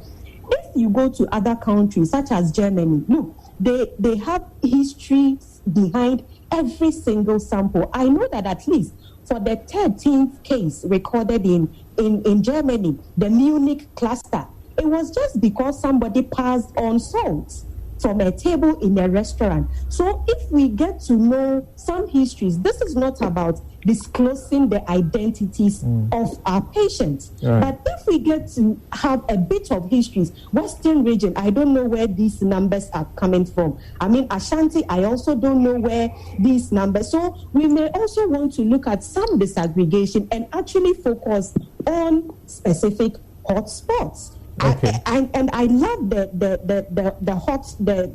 sports map being displayed on the website. Now we can actually see where the numbers are brewing. Now, can we go in there and do some targeted, very, very targeted, if we've got to suppress them, so declare a total lockdown in such communities, and especially if they are also not adhering to laid down mitigation strategies? Do we even want to impose some curfews on them? I think we may want to start restructuring ourselves. We may want to start revising our notes. So, because look, we need to be ahead of this virus. Right. You do not want this virus to be ahead of you. Especially for me, I call it a smart virus, because look, you may appear healthy, you may be hale and hearty, but you may actually be incubating, and you may also be shedding the virus. So I think that if we are able to see some disaggregation, and of course, it will also help those who are into modeling. I am not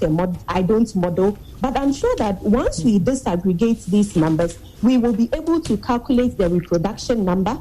We may be able to say that, look, in Ghana, I mean, we had to collect data from other sources because we wanted to also look at the reproduction number. And we had to pick information from other sources. But if we have it displayed on our website, or we haven't made available, I'm positive that we'll be able to get around with all the things we are all yearning to find. I know that already the Ghana Academy of Arts and Sciences, look, they have put together excellent experts.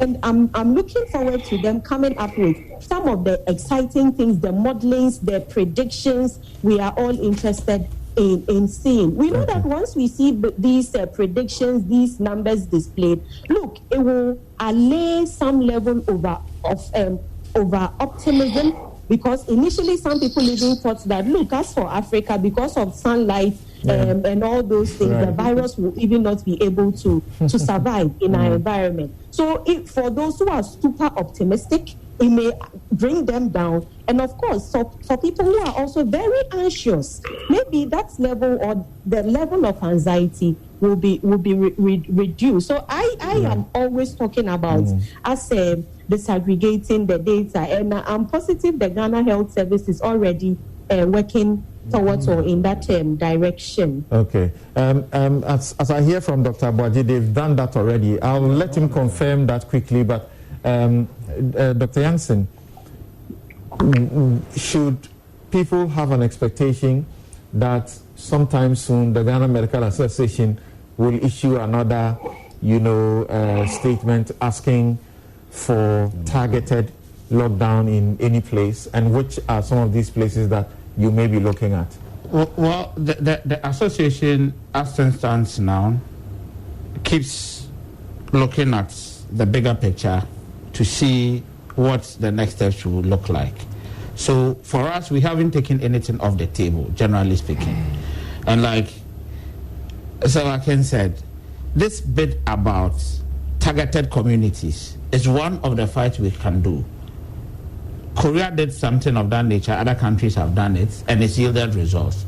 Especially when you look at the situation we find ourselves in, where some people seem to have forgotten about all the preventive bits following the lifting of the lockdown. So we think that it is fair that all these measures will not be taken off the table. We should look at it, and holistically, wherever we think that it has to be done, it has to be done, and done well. And it shouldn't be lip service. And people should understand that as and when, God forbid, we should get into those scenarios where whole communities will be locked up for testing, screening, or whatever that has to be done, and isolating people and treating them properly to ensure that at least we limit spread. People should begin to understand and cooperate. But if they don't want things of that nature, then obviously we need to ensure that all the preventive measures that we are preaching about, they obey them, because that is the only way out for all of us. People are just not responding to some of the calls we are making. And that makes the situation such that it forms the basis for the very things that people are not happy about to come back into the system. Okay. Of course, we are happy that the president has made it clear that he's not averse to going back to some of these measures. And we think that it's about time that we strengthen some of the measures. The enforcement in his last speech, though, he gave an indication that the expectation when he speaks to us the next time will be to begin to lay down or out measures towards easing, the measures. Of course, that may be right, but if the reverse is happening, and I don't think that the president will also be justified in just lifting the measures when clearly the reverse, like he has always said, he will speak to the science.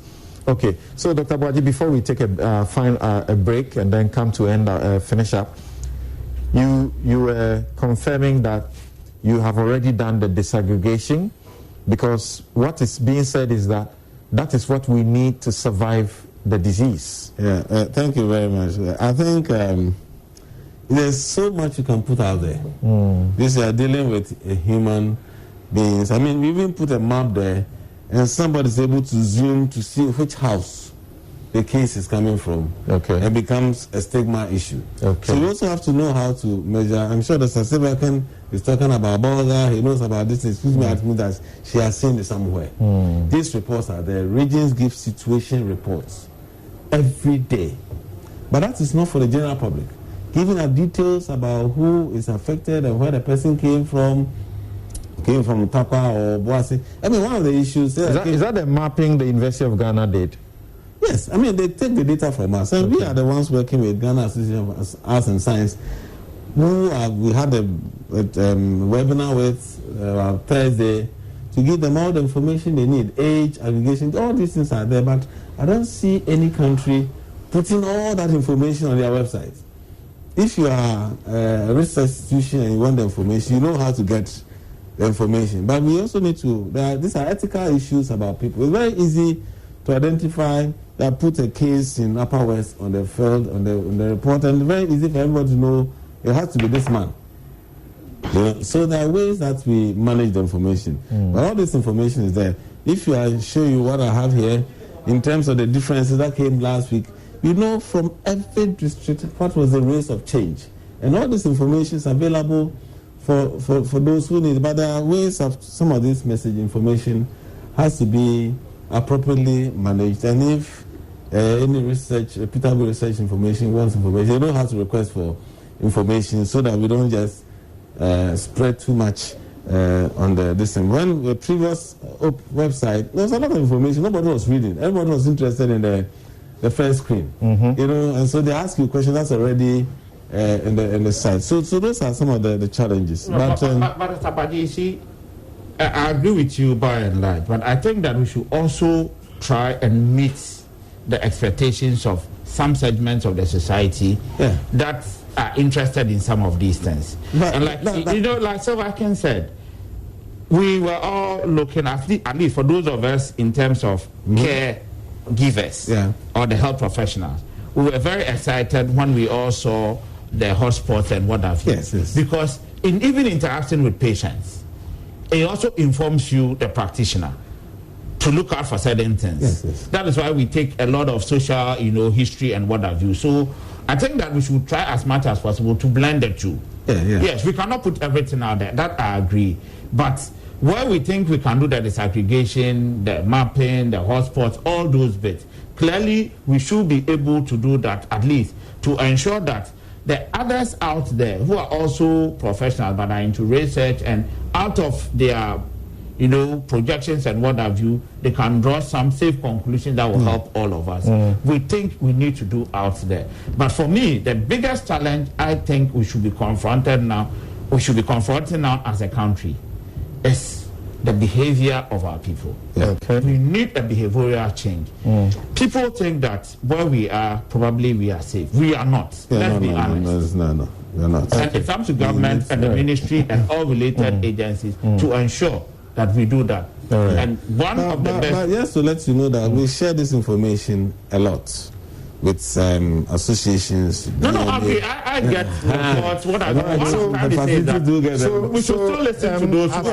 As we take the break, there is concern I think you should address before we do so about patients at the Pentecost Center complaining of poor feeding, shortage of water, among other things. Yes, thank you very much. That was the day before. When, in fact, the whole of yesterday, I was there from about lunchtime to about 6 p.m. just to see what was going on, and those things have been resolved. Initially, there was some delay in I think they had an issue with the water supply, and that they have quickly had to, because the same place supplying Kolebu and the place, and there was some diversion.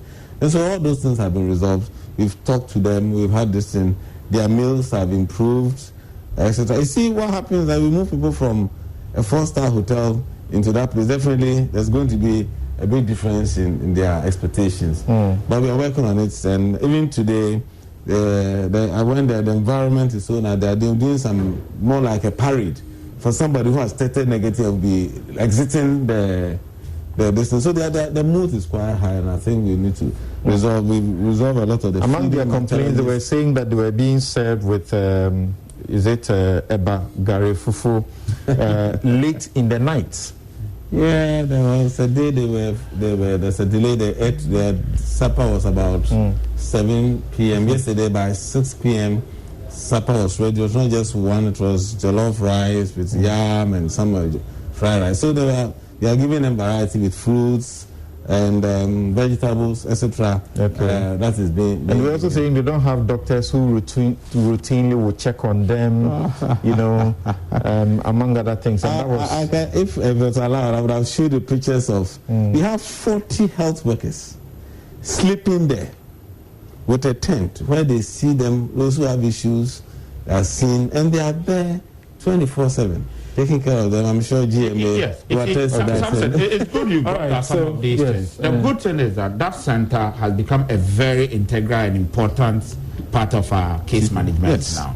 And for us, the key thing is that government, as the lead person in all this, by way of provision of resources, should ensure that whatever the problems are, within the shortest possible time, they are all resolved. And then moving forward, we put in proper structures. And whatever we replicate there, we do it such that as and when we need to move elsewhere, we have. But if they have to complain, it shouldn't be about toilet rolls. Yeah, that's what I'm saying. That's exactly what I'm saying. That we need to ensure that we have clear-cut SOPs. That center is holding about how many people? Currently, as I said, they have about 400, but I'm sure at the time I left them today more. And it has a capacity of about 1,000. 700 actually. Okay. We have about 110 people who are staff, security, health workers. They take a bit of that. Yeah, that takes a bit of it. But now, I think there was a little delay. All this, and now we're going to give everybody a package. See, you get to know some of these things that people will come there and not have sponge and all those things. So you learn. Okay. And then we quickly have responded to all right, thank you very much. We take a break and we resume for the very final installment to ask questions about the GMA, for example. We have heard them suggest that we don't have personnel for the 94 hospitals that the president is promising for this year. Have hospital facilities that were built by the Mahama administration been abandoned, as has been suggested. However, the testimony clearly is that, but for some of those infrastructure developments that were embarked upon, we would have been in very difficult times trying to get isolation centers and treatment centers managing the disease. We'll be right back.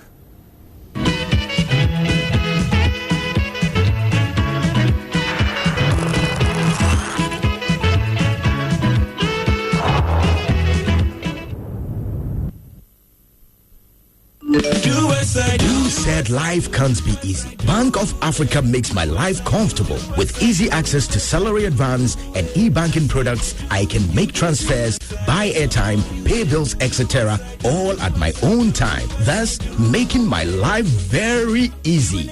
Kobe, I told you, banking advisory services there. It is Bank of Africa. And see, the speed and reliability of their transfer services is next to none. Just do as I do. Thanks to Bank of Africa's presence in 17 different countries, I'm able to do business across the continent without hassle. You can also do as I do and enjoy comfort like no other. With presence in Ghana and across the continent, Bank of Africa is changing lives of individuals and businesses. We are a strong group of professionals and a partner you can rely on. Bank with us now and feel the difference. Bank of Africa, as strong as a group, as close as a partner. You did do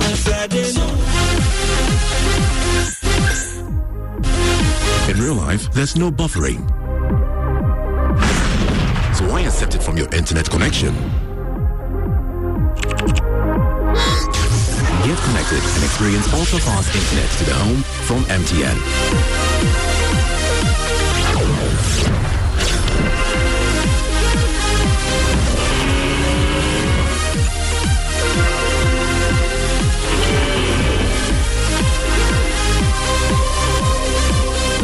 MTN Home, powered by MTN Fiber Broadband from the Internet Masters. We're there for you everywhere you go. Are you tired of the hassles and stress of owning a property in Accra? Do you crave for quality, beauty, elegance, and security in a serene environment? Then look no further than Elegant Homes and General Construction.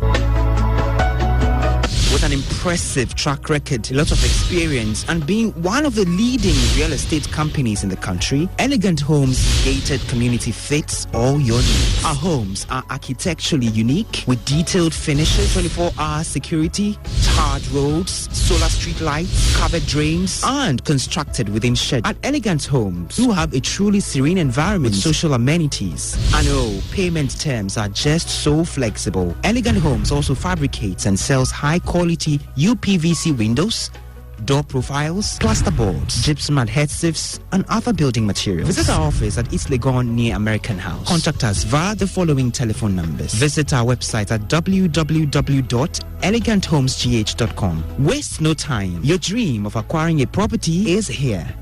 Choose Elegant Homes. Elegant Homes, where you live your dream.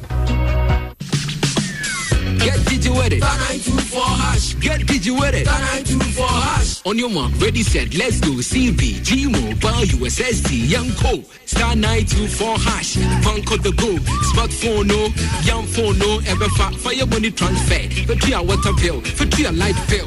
Factor credit. Star 924#. You deserve it. Let's go. Get digi with it. Star 924#. Get digi with it. Star 924#. CBG is empowering you to get digi with CBG Mobile.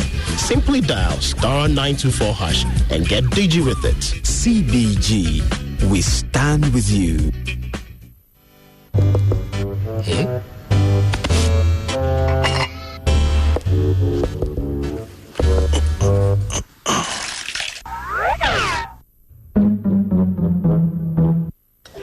I like what I see. What are shape and curves. Give me that. Oh, it be water tank. What a tank! Water tank gets me that level. Checking water level no wahala. I mean, it has water level indicator. But my tank is full, and there's water in here. I can see from the level indicator. This not be proper 3,000. Look, bring the bowls, bring the saucepans, bring the gallons and everything, and let's collect all the water.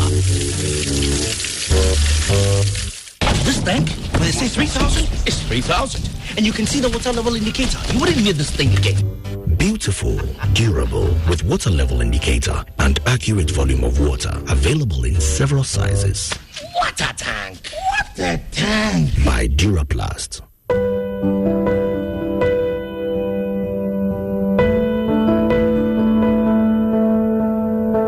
To all the contact tracers going around communities looking for people who may be sick and in need of help, Akbar. The staff of Noguchi, KCCR, Kolebu, and all the other testing centers, where would you have been without you? I am particularly grateful to the cleaners at the various hospitals and isolation centers. Today, your job is more dangerous than ever. You may have a few PPEs, but your spirits remain unbroken. Your big hearts are full of love, and that's why you keep working, and we say thank you. To all our fearless frontline workers risking their lives for us, we say thank you. Thank you. Thank you. Thank you. Thank you.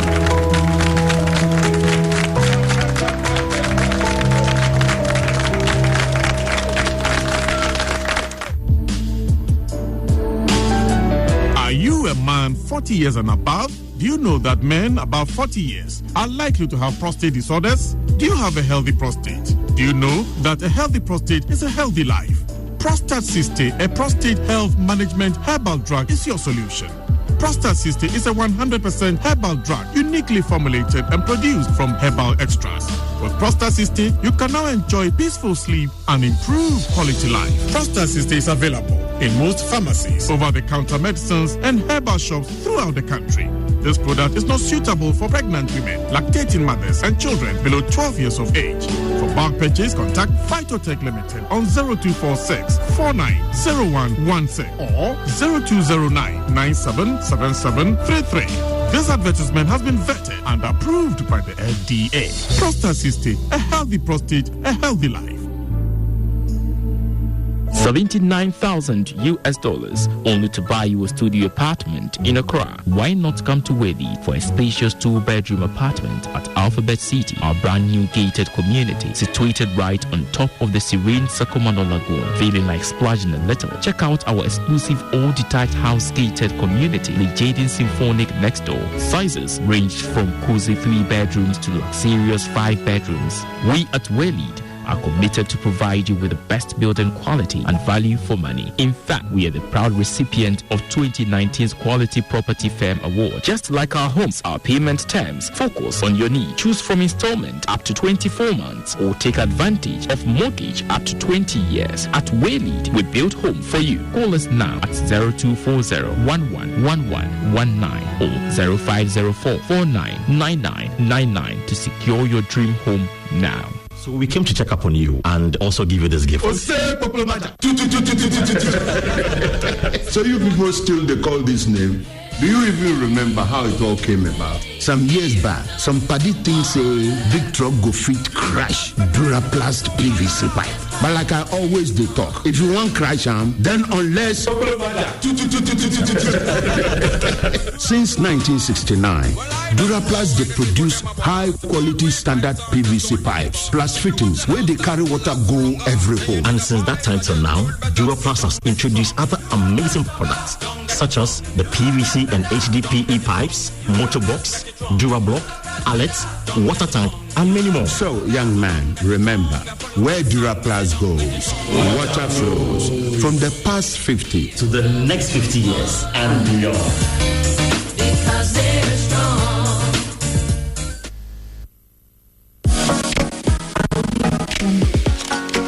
There are many ways to get around, but there's only one way to pay. Momo? Sure. So many styles to choose, but there's only one sure way to pay. Momo? Yes. There's so many you can buy, but there's only one sure way to pay. Momo? Yes.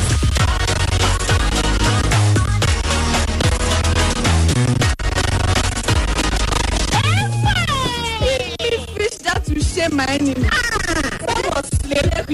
There's so much variety, but there's only one sure way to pay. There's so many ways to get together, but there's only one sure way to pay. Got a payment to make? Use MTN Momo and enjoy real convenience in USA. Who said life can't be easy? Bank of Africa makes my life comfortable. With easy access to salary advance and e-banking products, I can make transfers, buy airtime, pay bills, etc. all at my own time, thus making my life very easy. Kobe, I told you, banking advisory services there. It is Bank of Africa.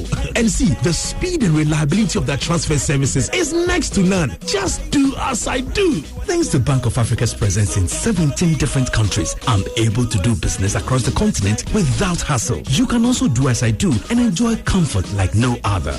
With presence in Ghana and across the continent, Bank of Africa is changing lives of individuals and businesses. We are a strong group of professionals and a partner you can rely on. Bank with us now and feel the difference. Bank of Africa, as strong as a group, as close as a partner. Faster Limited is your perfect choice for quality concrete product and affordable roofing systems. We are specialized in pre-stressed beams and ceiling blocks for your modern story buildings. We also have standard covered pipes, curbs, pavement blocks, walkway slabs, and U-drains. We also produce long span roofing sheets of different shapes and designs for your building. All Faster products are made right here in Ghana and of good quality. Locate us at Mile 8, Kaneshi Winneba Road, near Old Wager Police Barrier. Oyibi, opposite Botry Farms, near Supreme Genesis. Adriana, opposite NTHC Properties. Sprinters, adjacent Zenith Bank. Takoradi, Casarodo, and Cape Coast, Akon, or call us on 0208-115-070 or 0577-684-142 or 43. Faster, your Azoye. $79,000 US only to buy you a studio apartment in Accra. Why not come to Wedi for a spacious 2-bedroom apartment at Alphabet City, our brand new gated community situated right on top of the serene Sakomano Lagoon. Feeling like splashing a little? Check out our exclusive all-detached house gated community, the Jaden Symphonic next door. Sizes range from cozy 3 bedrooms to luxurious 5 bedrooms. We at Weleed are committed to provide you with the best building quality and value for money. In fact, we are the proud recipient of 2019's Quality Property Firm Award. Just like our homes, our payment terms focus on your need. Choose from installment up to 24 months or take advantage of mortgage up to 20 years. At Weleed, we build home for you. Call us now at 0240-111119 or 0504-499999 to secure your dream home now.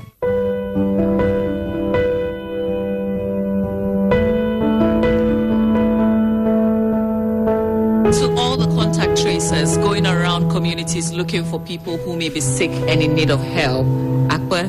The staff of Noguchi, KCCR, Kolebu, and all the other testing centers, where would you have been without you? I am particularly grateful to the cleaners at the various hospitals and isolation centers. Today, your job is more dangerous than ever. You may have a few PPEs, but your spirits remain unbroken. Your big hearts are full of love, and that's why you keep working, and we say thank you. To all our fearless frontline workers risking their lives for us, we say thank you. Thank you. Thank you. Thank you. Thank you.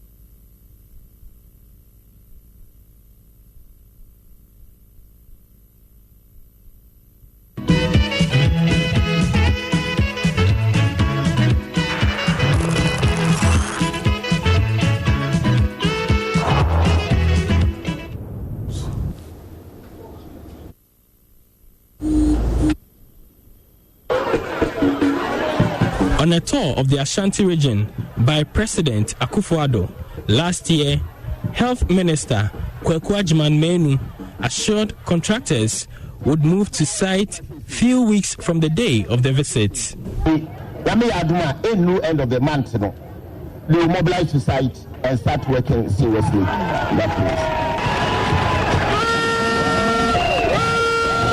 place. This was in October 2019. Government says it found only $38.3 million of $175 million allocated for 6 district hospitals and a residential facility in various parts of the country. Kumewu and Fomena are part of the facilities financed by the United Kingdom Export Financing, and work was expected to be completed in 5 years. Dodowa District Hospital is the only one of the 7 to have been completed, while work on Sekendi, Abetifi and Garu projects like Fomena and Kumewu stalled. A housing project for health personnel in Takrade also suffered similar fate as change of government saw investigations into the projects. In July last year, ahead of the president's visit, the health minister gave the first assurance of resumption of work. I've got to go ahead from government that the contractor should continue with 3 that we're getting close to completion. The Formula 1 is about 80% complete. The Kumewu 1 is about 60% complete. And therefore in Ashanti region, these 2 could start or they could recommence work whilst we talk about what we will do. And I've told the chiefs and people of the areas where these facilities are located that within the next 2 to 3 weeks, latest 1 month's time, we might see some work recommencing. The contractor will mobilize to site. Nothing has happened since then at the 120-bed facility site at Kumewu. Weeds continue to swallow the structures whose stage of work is put at 60%. On 2 occasions, dry weeds caused by Harmattan winds caught fire and exposed the buildings to risk. Few years ago, this place used to be a storeroom for the contractors. Here, they kept pipes, polytanks, and other equipment they were using to construct the hospital. Not long ago, an inferno swept through the place, raising everything to the ground. Some of the equipment have been carried away from the area, but still there are few ashes of the polytank and pipes here. But for the timely intervention of the security men here, the buildings would have been razed to the ground. Structures meant for staff residential accommodation attached to the hospital are almost done.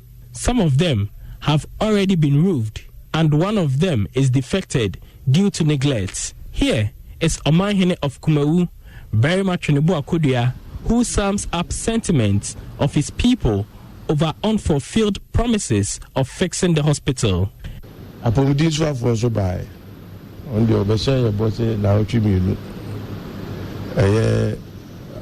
I'm a medical doctor, so when it comes to areas like this, I have some knowledge.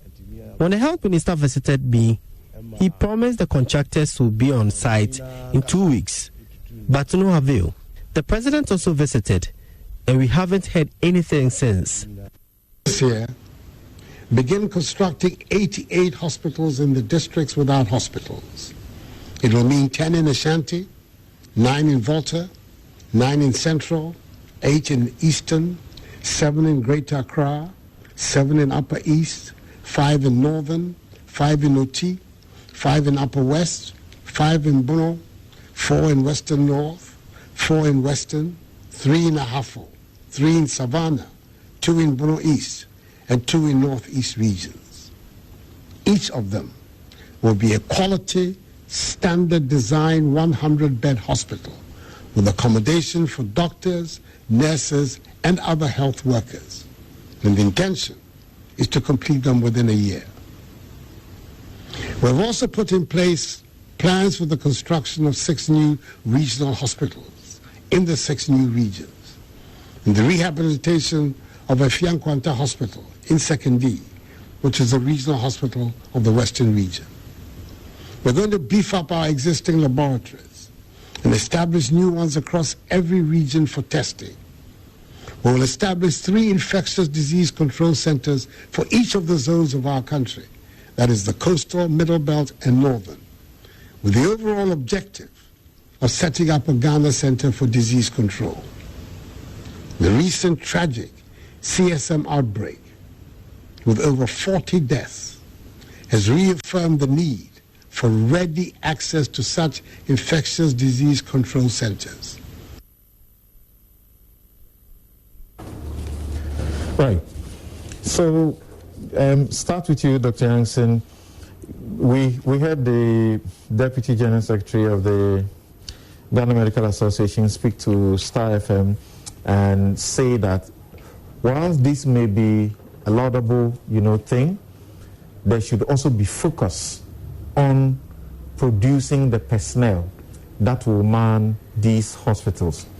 But start with, what do you make of suggestions that the focus should rather be on finishing those structures, facilities that were commenced and have not been finished, that have been abandoned? The minister says they have not been abandoned.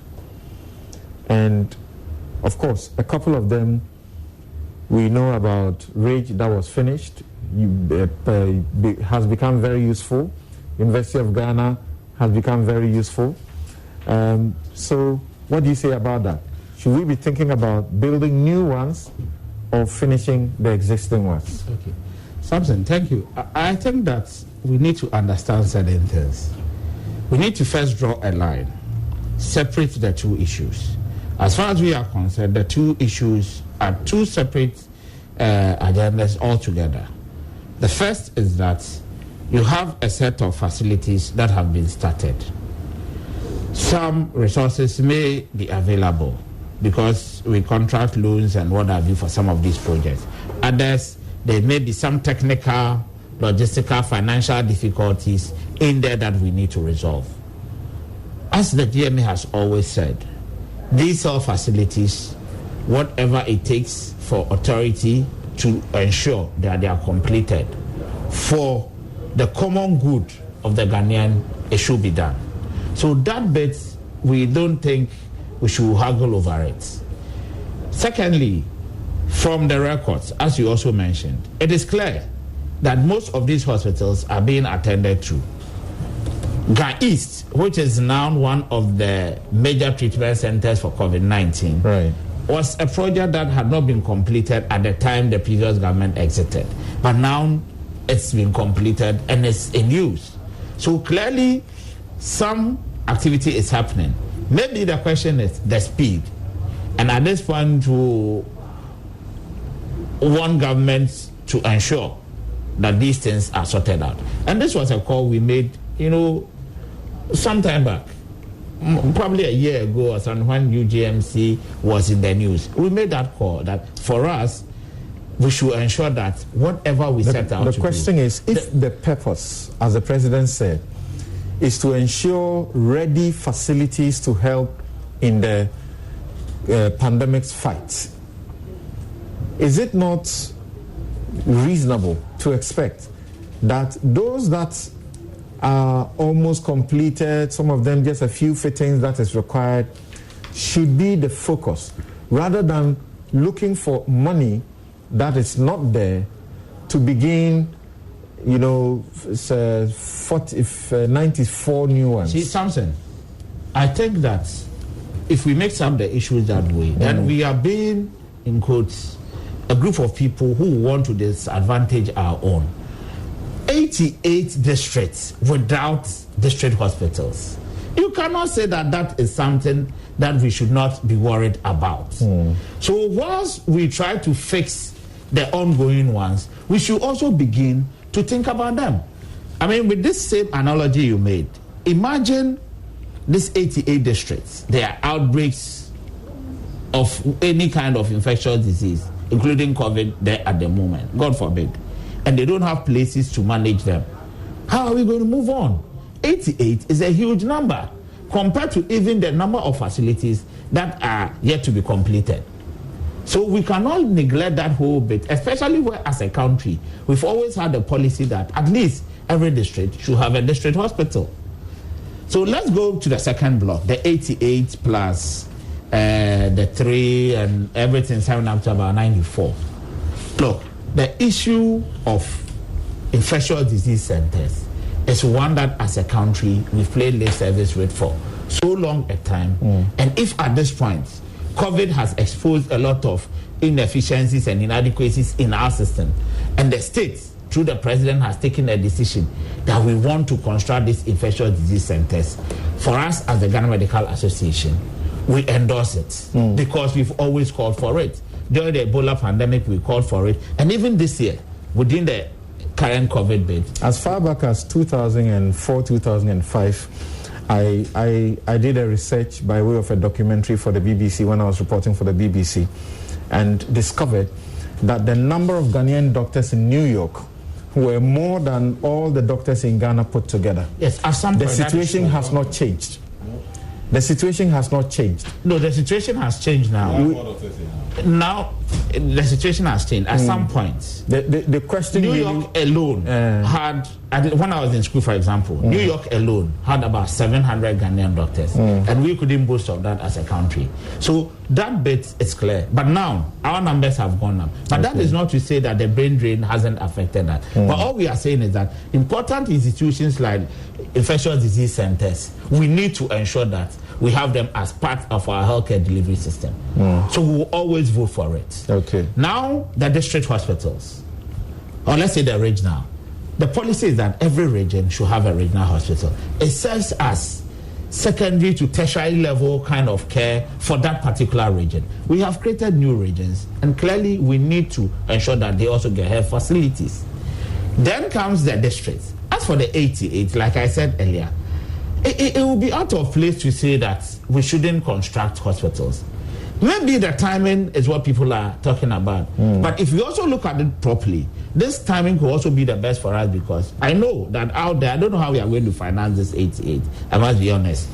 I'm not part of the state. But I also know that out there, this is one of the best times to get cheap sources of grants, loans, or whatever it is for health infrastructure and the fight generally towards. What do you mean by that? No. You see, we have a system where around this time, the whole world is focusing on health. So if, as a country, for example, we need to go out there and get some facility to support our fight against COVID, it will be easier to get that facility than in times that you don't have these things. The cost of getting that facility might be cheaper than at the point where you don't need these things.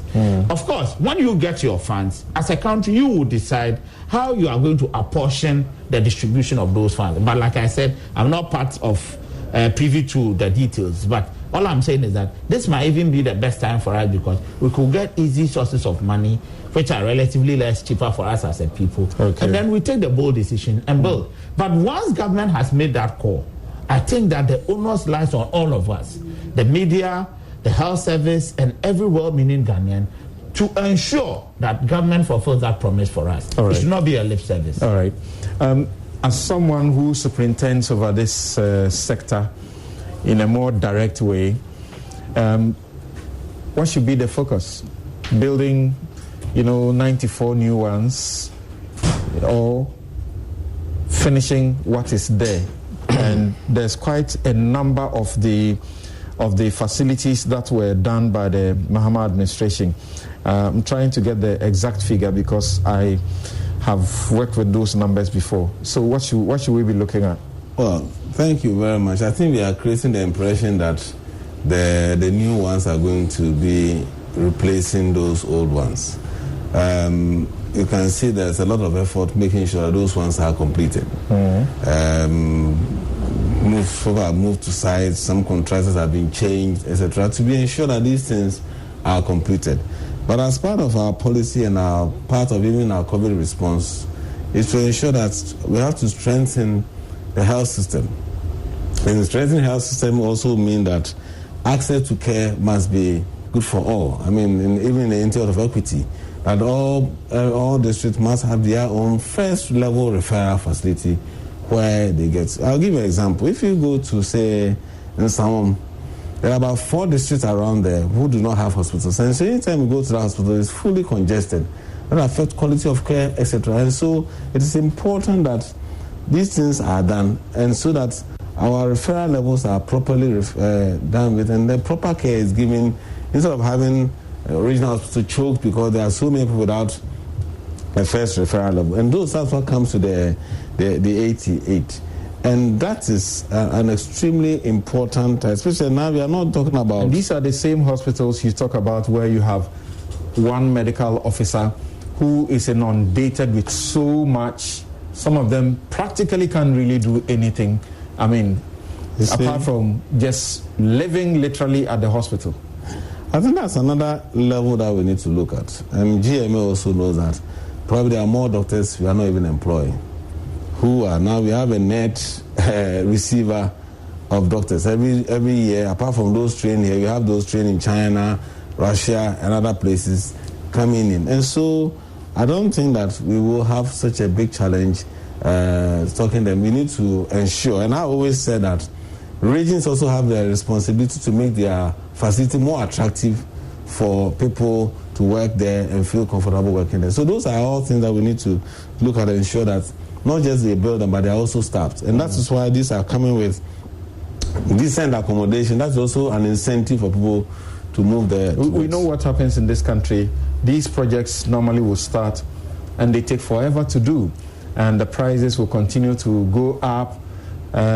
Somebody, if there's change of power, somebody may abandon or delay in taking care of the project. They will start a new one, leave the one that's already there, as we have seen with affordable housing projects. Affordable housing projects that were started by President Kufuor are still being, worked on. Some that President Mahama also started, almost done, are still sitting there. And we have heard of new plans to start new ones too. Yeah, but sometimes I think these are the areas that we also must take cognizance of the fact that what are the factors that lead to that delay? Are there contractual challenges that creates these challenges? What are the things? How do we ensure that those things are done? Because what I know is that even in districts where the construction is ongoing, it's not part of the number that has been listed. Okay. Which means that there are plans to also complete them. So it's not a question of a replacement. I think what we need to look at, how do we ensure that when a facility is supposed to be built in 30 months, that we all work towards that. I think those are the challenges that we need to address. What are the bottlenecks and how do we address them as we run contracts, as we start? Those are the things, for me, we need to look at. But it is extremely important that we build our systems so that people don't have to travel too far for care. People get the best of care. The infectious disease, this is not going to be the last outbreak you're going to get. And so as part of our response was also building our system to be better placed when the next pandemic comes up. And so bringing infectious disease centers that may have research facilities around it is extremely important that as a country, as we move forward, we are better prepared for the next one so that we don't have some of the... Okay. But let me, some of these things are even long overdue. Okay. And we need to be honest about it. Look, in Nigeria, when they had their first case, they quickly moved the patient to the infectious disease center. We are here and we are now struggling to even look for places to keep some of these, patients. We've had meningitis happening in the northern parts of the country now. If we had an infectious disease center there, we can quickly mop up within the system and get all patients properly treated in a facility that is built and designed for that purpose that we want to get to. That way, it also improves our health systems, it improves the quality of care. The health professionals who also work in there are also motivated to work and work properly. Sometimes the improvisation and the difficulties around what we do end up even demoralizing some of the health professionals. So we need to take the politics out of this and ensure that, look, governments, whether green, pink, whatever color, as and when they come in, they do the right thing that will benefit the people at large. And there's nothing better beyond health and education. Okay, so Kwame Sapong-Esedu, what will be your approach? Clearly, some say this is the political season. The president is using the COVID period taking advantage of the COVID period to do politics. But what is wrong with doing new hospitals when there are some others that need to be finished? This is Samson, thank you. There's something that we should all learn from COVID. If there's anything that this infection has taught us, it's taught us that worldwide, we haven't invested in our human security appropriately. We haven't invested in healthcare, and Ghana is no exception. I mean, if you look at the Global Health Security report that came out in October last year, it stated clearly that the world wasn't prepared for infectious diseases. I remember writing a lot about it. And at that time, it quoted Ghana's Global Health Security Index as less than 40%. It's about 32%. So what Dr. Youngson is saying and what Dr. Abuaji is saying are all correct. We need all these health facilities. And I am glad that everyone agrees that the ones that are historically there should be completed. And I also agree with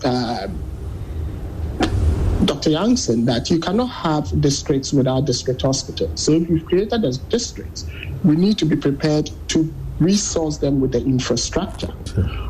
On that basis, I would say that I wouldn't have a lot wrong with what the president said and the fact that he wants, in fact, I've said it publicly on social media and other things that I don't see anything wrong with it. But what I would see wrong with it would be if it turns around that these are prioritized to the detriment of the others. And that is what, like Dr. Youngson said, and I agree, we need to keep our eyes on the ball and make sure that all of them are done. Yes, let's have Dr. Silverkin. I suppose that the good news in what the president said while he spoke about the hospitals for you was the infectious disease centers and to eventually think about a national, sort of center? Absolutely. I have been excited since I heard the president say that, because, for this current pandemic, even if you want to conduct some research, it becomes very, very, very difficult. For example, we don't have a biosafety level 4, so we are already limited if we want to culture the virus. So we can just do with a biosafety level 3, which we need to inactivate the virus. So for me, I think it is a plus. And it is not just a matter of putting these buildings up, but then resourcing these facilities, so getting state-of-the-art equipment. Because for me, I keep on saying that Ghanaians are brilliant. We are very excellent. We are only shortchanged or challenged when it comes to the needed resources, i.e. the technologies, the equipment and the likes. But if we also get such equipment and the resources, we'll be able to do a lot. We can be doing all the vaccine trials and looking at not vaccine trials, but then coming up with some leads in terms of vaccines, medications, and the like. So I side with your panelists in the studio, as well as Kwame Asiedu, that it is so very important that we use this particular pandemic. I haven't seen a pandemic before, so I think we need to use this as a very good opportunity to at least build on our existing systems. And I expect the media, as usual, to be following on these things keenly to ensure that they are actually brought into fruition. All right. Now, Kwame, you... Okay, I think we've lost Kwame there, but that should be okay. We're actually running out of time. What did you want to say? Yes, some of these Kwame is back, old hospitals that are going on, some of them have secured grants or severe loans that is running. So they should really not be mixed up with these new ones that are going to happen, so that whether there are contractual challenges, whether there are contractors who are not doing what they're supposed to, those are the things we need to do and make sure. But I know that for my estate and capital investment, these are projects that are currently ongoing, and there are plans to make sure they are all completed, separate from this 88, which is also very critical that all districts must have hospitals, so that we can really be able to be up and doing and be able to better prepared for whatever, not just the next update, but also ensure that the people become healthier and access to health becomes easy for all. Okay. But Kwame, as you listen to the president, did you get the impression that these are first and foremost for the fight against COVID-19? And what does that suggest? How long are we looking at for the disease to sort of get out of the system? Well, Samson, the disease is not going. This bug is going to stick around for a while, and we all know that. If you look at all the projections that are being made internationally, the best option would be for a vaccine to be developed. Even with the vaccine, there are issues around how long it will confer immunity for, and how long the immunity is going to last, whether it's going to be once in a lifetime vaccine like some vaccines are, it's going to be like the flu jab. So to answer that question as to did I think that it was for this COVID fight, probably yes. But do I believe, just to be quick, I've made a number of observations that to build 88 hospitals in a year is a huge challenge. And the other thing we have to look at is that year actually has an election in the middle. So suffice to say, if we are a country that leads, we would realize that there's a possibility that the election could go either way. Nobody knows until about the morning of December 9th where this election is going to go. That's if the elections do come on at all. Yes, but if it goes any other way apart from the president getting a second term, then we are in uncharted territory as to this issue of legacy health projects and how they get abandoned. You talked about the, affordable housing schemes of former President Kufuor and now from the Mahama era. So we need to get to a place where we are learning and realizing that health must not be politicized. So if a president makes this commitment, we should see it as the president of Ghana making the commitment on behalf of the country and not Nana Addo making the commitment. Because if we don't devolve the presidential commitment from the individual who occupies that seat at any particular time, we would always have these problems because when someone else comes, they want to leave their legacy. All right. Thank you very much. Gentlemen and lady, I would like you who are with us on Zoom to give us just some 30 seconds of your very final words by way of advice to everyone who is listening and how they should protect themselves. Yes, starting with Dr. Silverkin. Yes, so just for all of us to realize that, look, the virus is here. And like Kwame said, it will be around with us for quite a while. So it behoves on every single one of us to adhere to the various recommendations, i.e. wearing of nose mask. Let us learn how to wear the nose mask. Let us learn how to remove the nose mask. Right. Obviously, not forgetting the social distancing. Let us learn what 6 feet is or 2 meters, what 2 meters look like. And importantly, let us also not forget about that hand washing bit. Right. Thank you so very much, Dr. Silverkin.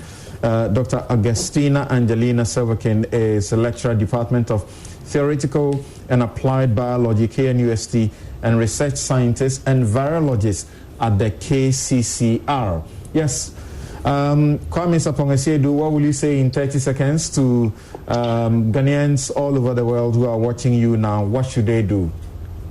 Well, what I would say to Ghanaians, and especially to those who are interested in following, is the fact that this virus is taking us on a tutorial. 7 weeks ago, the WHO advice was that face masks do not impact in any way. Today, it has changed, and you are all wearing face masks. Right. When this disease came, it was said to be a respiratory disease.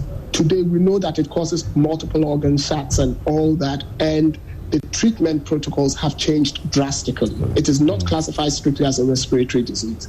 What it means is that if you live in a fool's paradise that the virus is not here, and that you don't do the basics, which requires you from not contracting the virus in the first place, you are turning yourself into an experimental animal on which these new avenues of health will be found, whether it's because now we know it even affects the clotting of blood. Right. There's so many things. So you are going to be the guinea pig from which we would learn. Thank you. I don't want any Ghanaian to be a guinea pig. So please wash your hands and wear your mask. Thank you so very much, Kwame Sapong Asiedu. And before I take my very final words from the gentleman in the studio, let me remember to say happy birthday to Santok Singh, former manager of this very channel of Multi TV, and also happy birthday to King Ramsey Kweku Bako. This is from your mom, Aisha Bako, and all your siblings, Princess Fathia Ama Bako and Roy Kason Kofi Bako. Right. So, Doc, in some 30 seconds, what will be your message? We always do that before we close the show. Well, I think that we are at a very critical point in this fight against the pandemic, and that for Ghanaians generally, we should begin to change some of our behavioral attitudes towards the preventive measures that my colleagues have also enumerated, and the state has been championing. Thank you very much. We should ensure that we stick to the measures. And thank you very much, Dr. Justice Youngson. Yes, Dr. Patrick Aboagye. Yeah, thank you. I think I align myself with everything that has been said, just to say that the health sector is ready to ramp up our efforts to make sure we need the people to be with us. We need people to have their change, and we want to use the opportunity to strengthen our system so that we'll be ready and be able to offer Thank you. Thank you very much. Thank you very much. And the show has been brought to you by Consolidated Bank. We stand with you, MTN, everywhere you go. Duraplas, where Duraplas goes, water flows. Ashasi University, educating ethical entrepreneurial leaders for Africa. And Prostat 60 for prostate health management and immune support. Bank of Africa, strong as a group and close as a partner. I'm Samson Ladia Yenini, and thank you as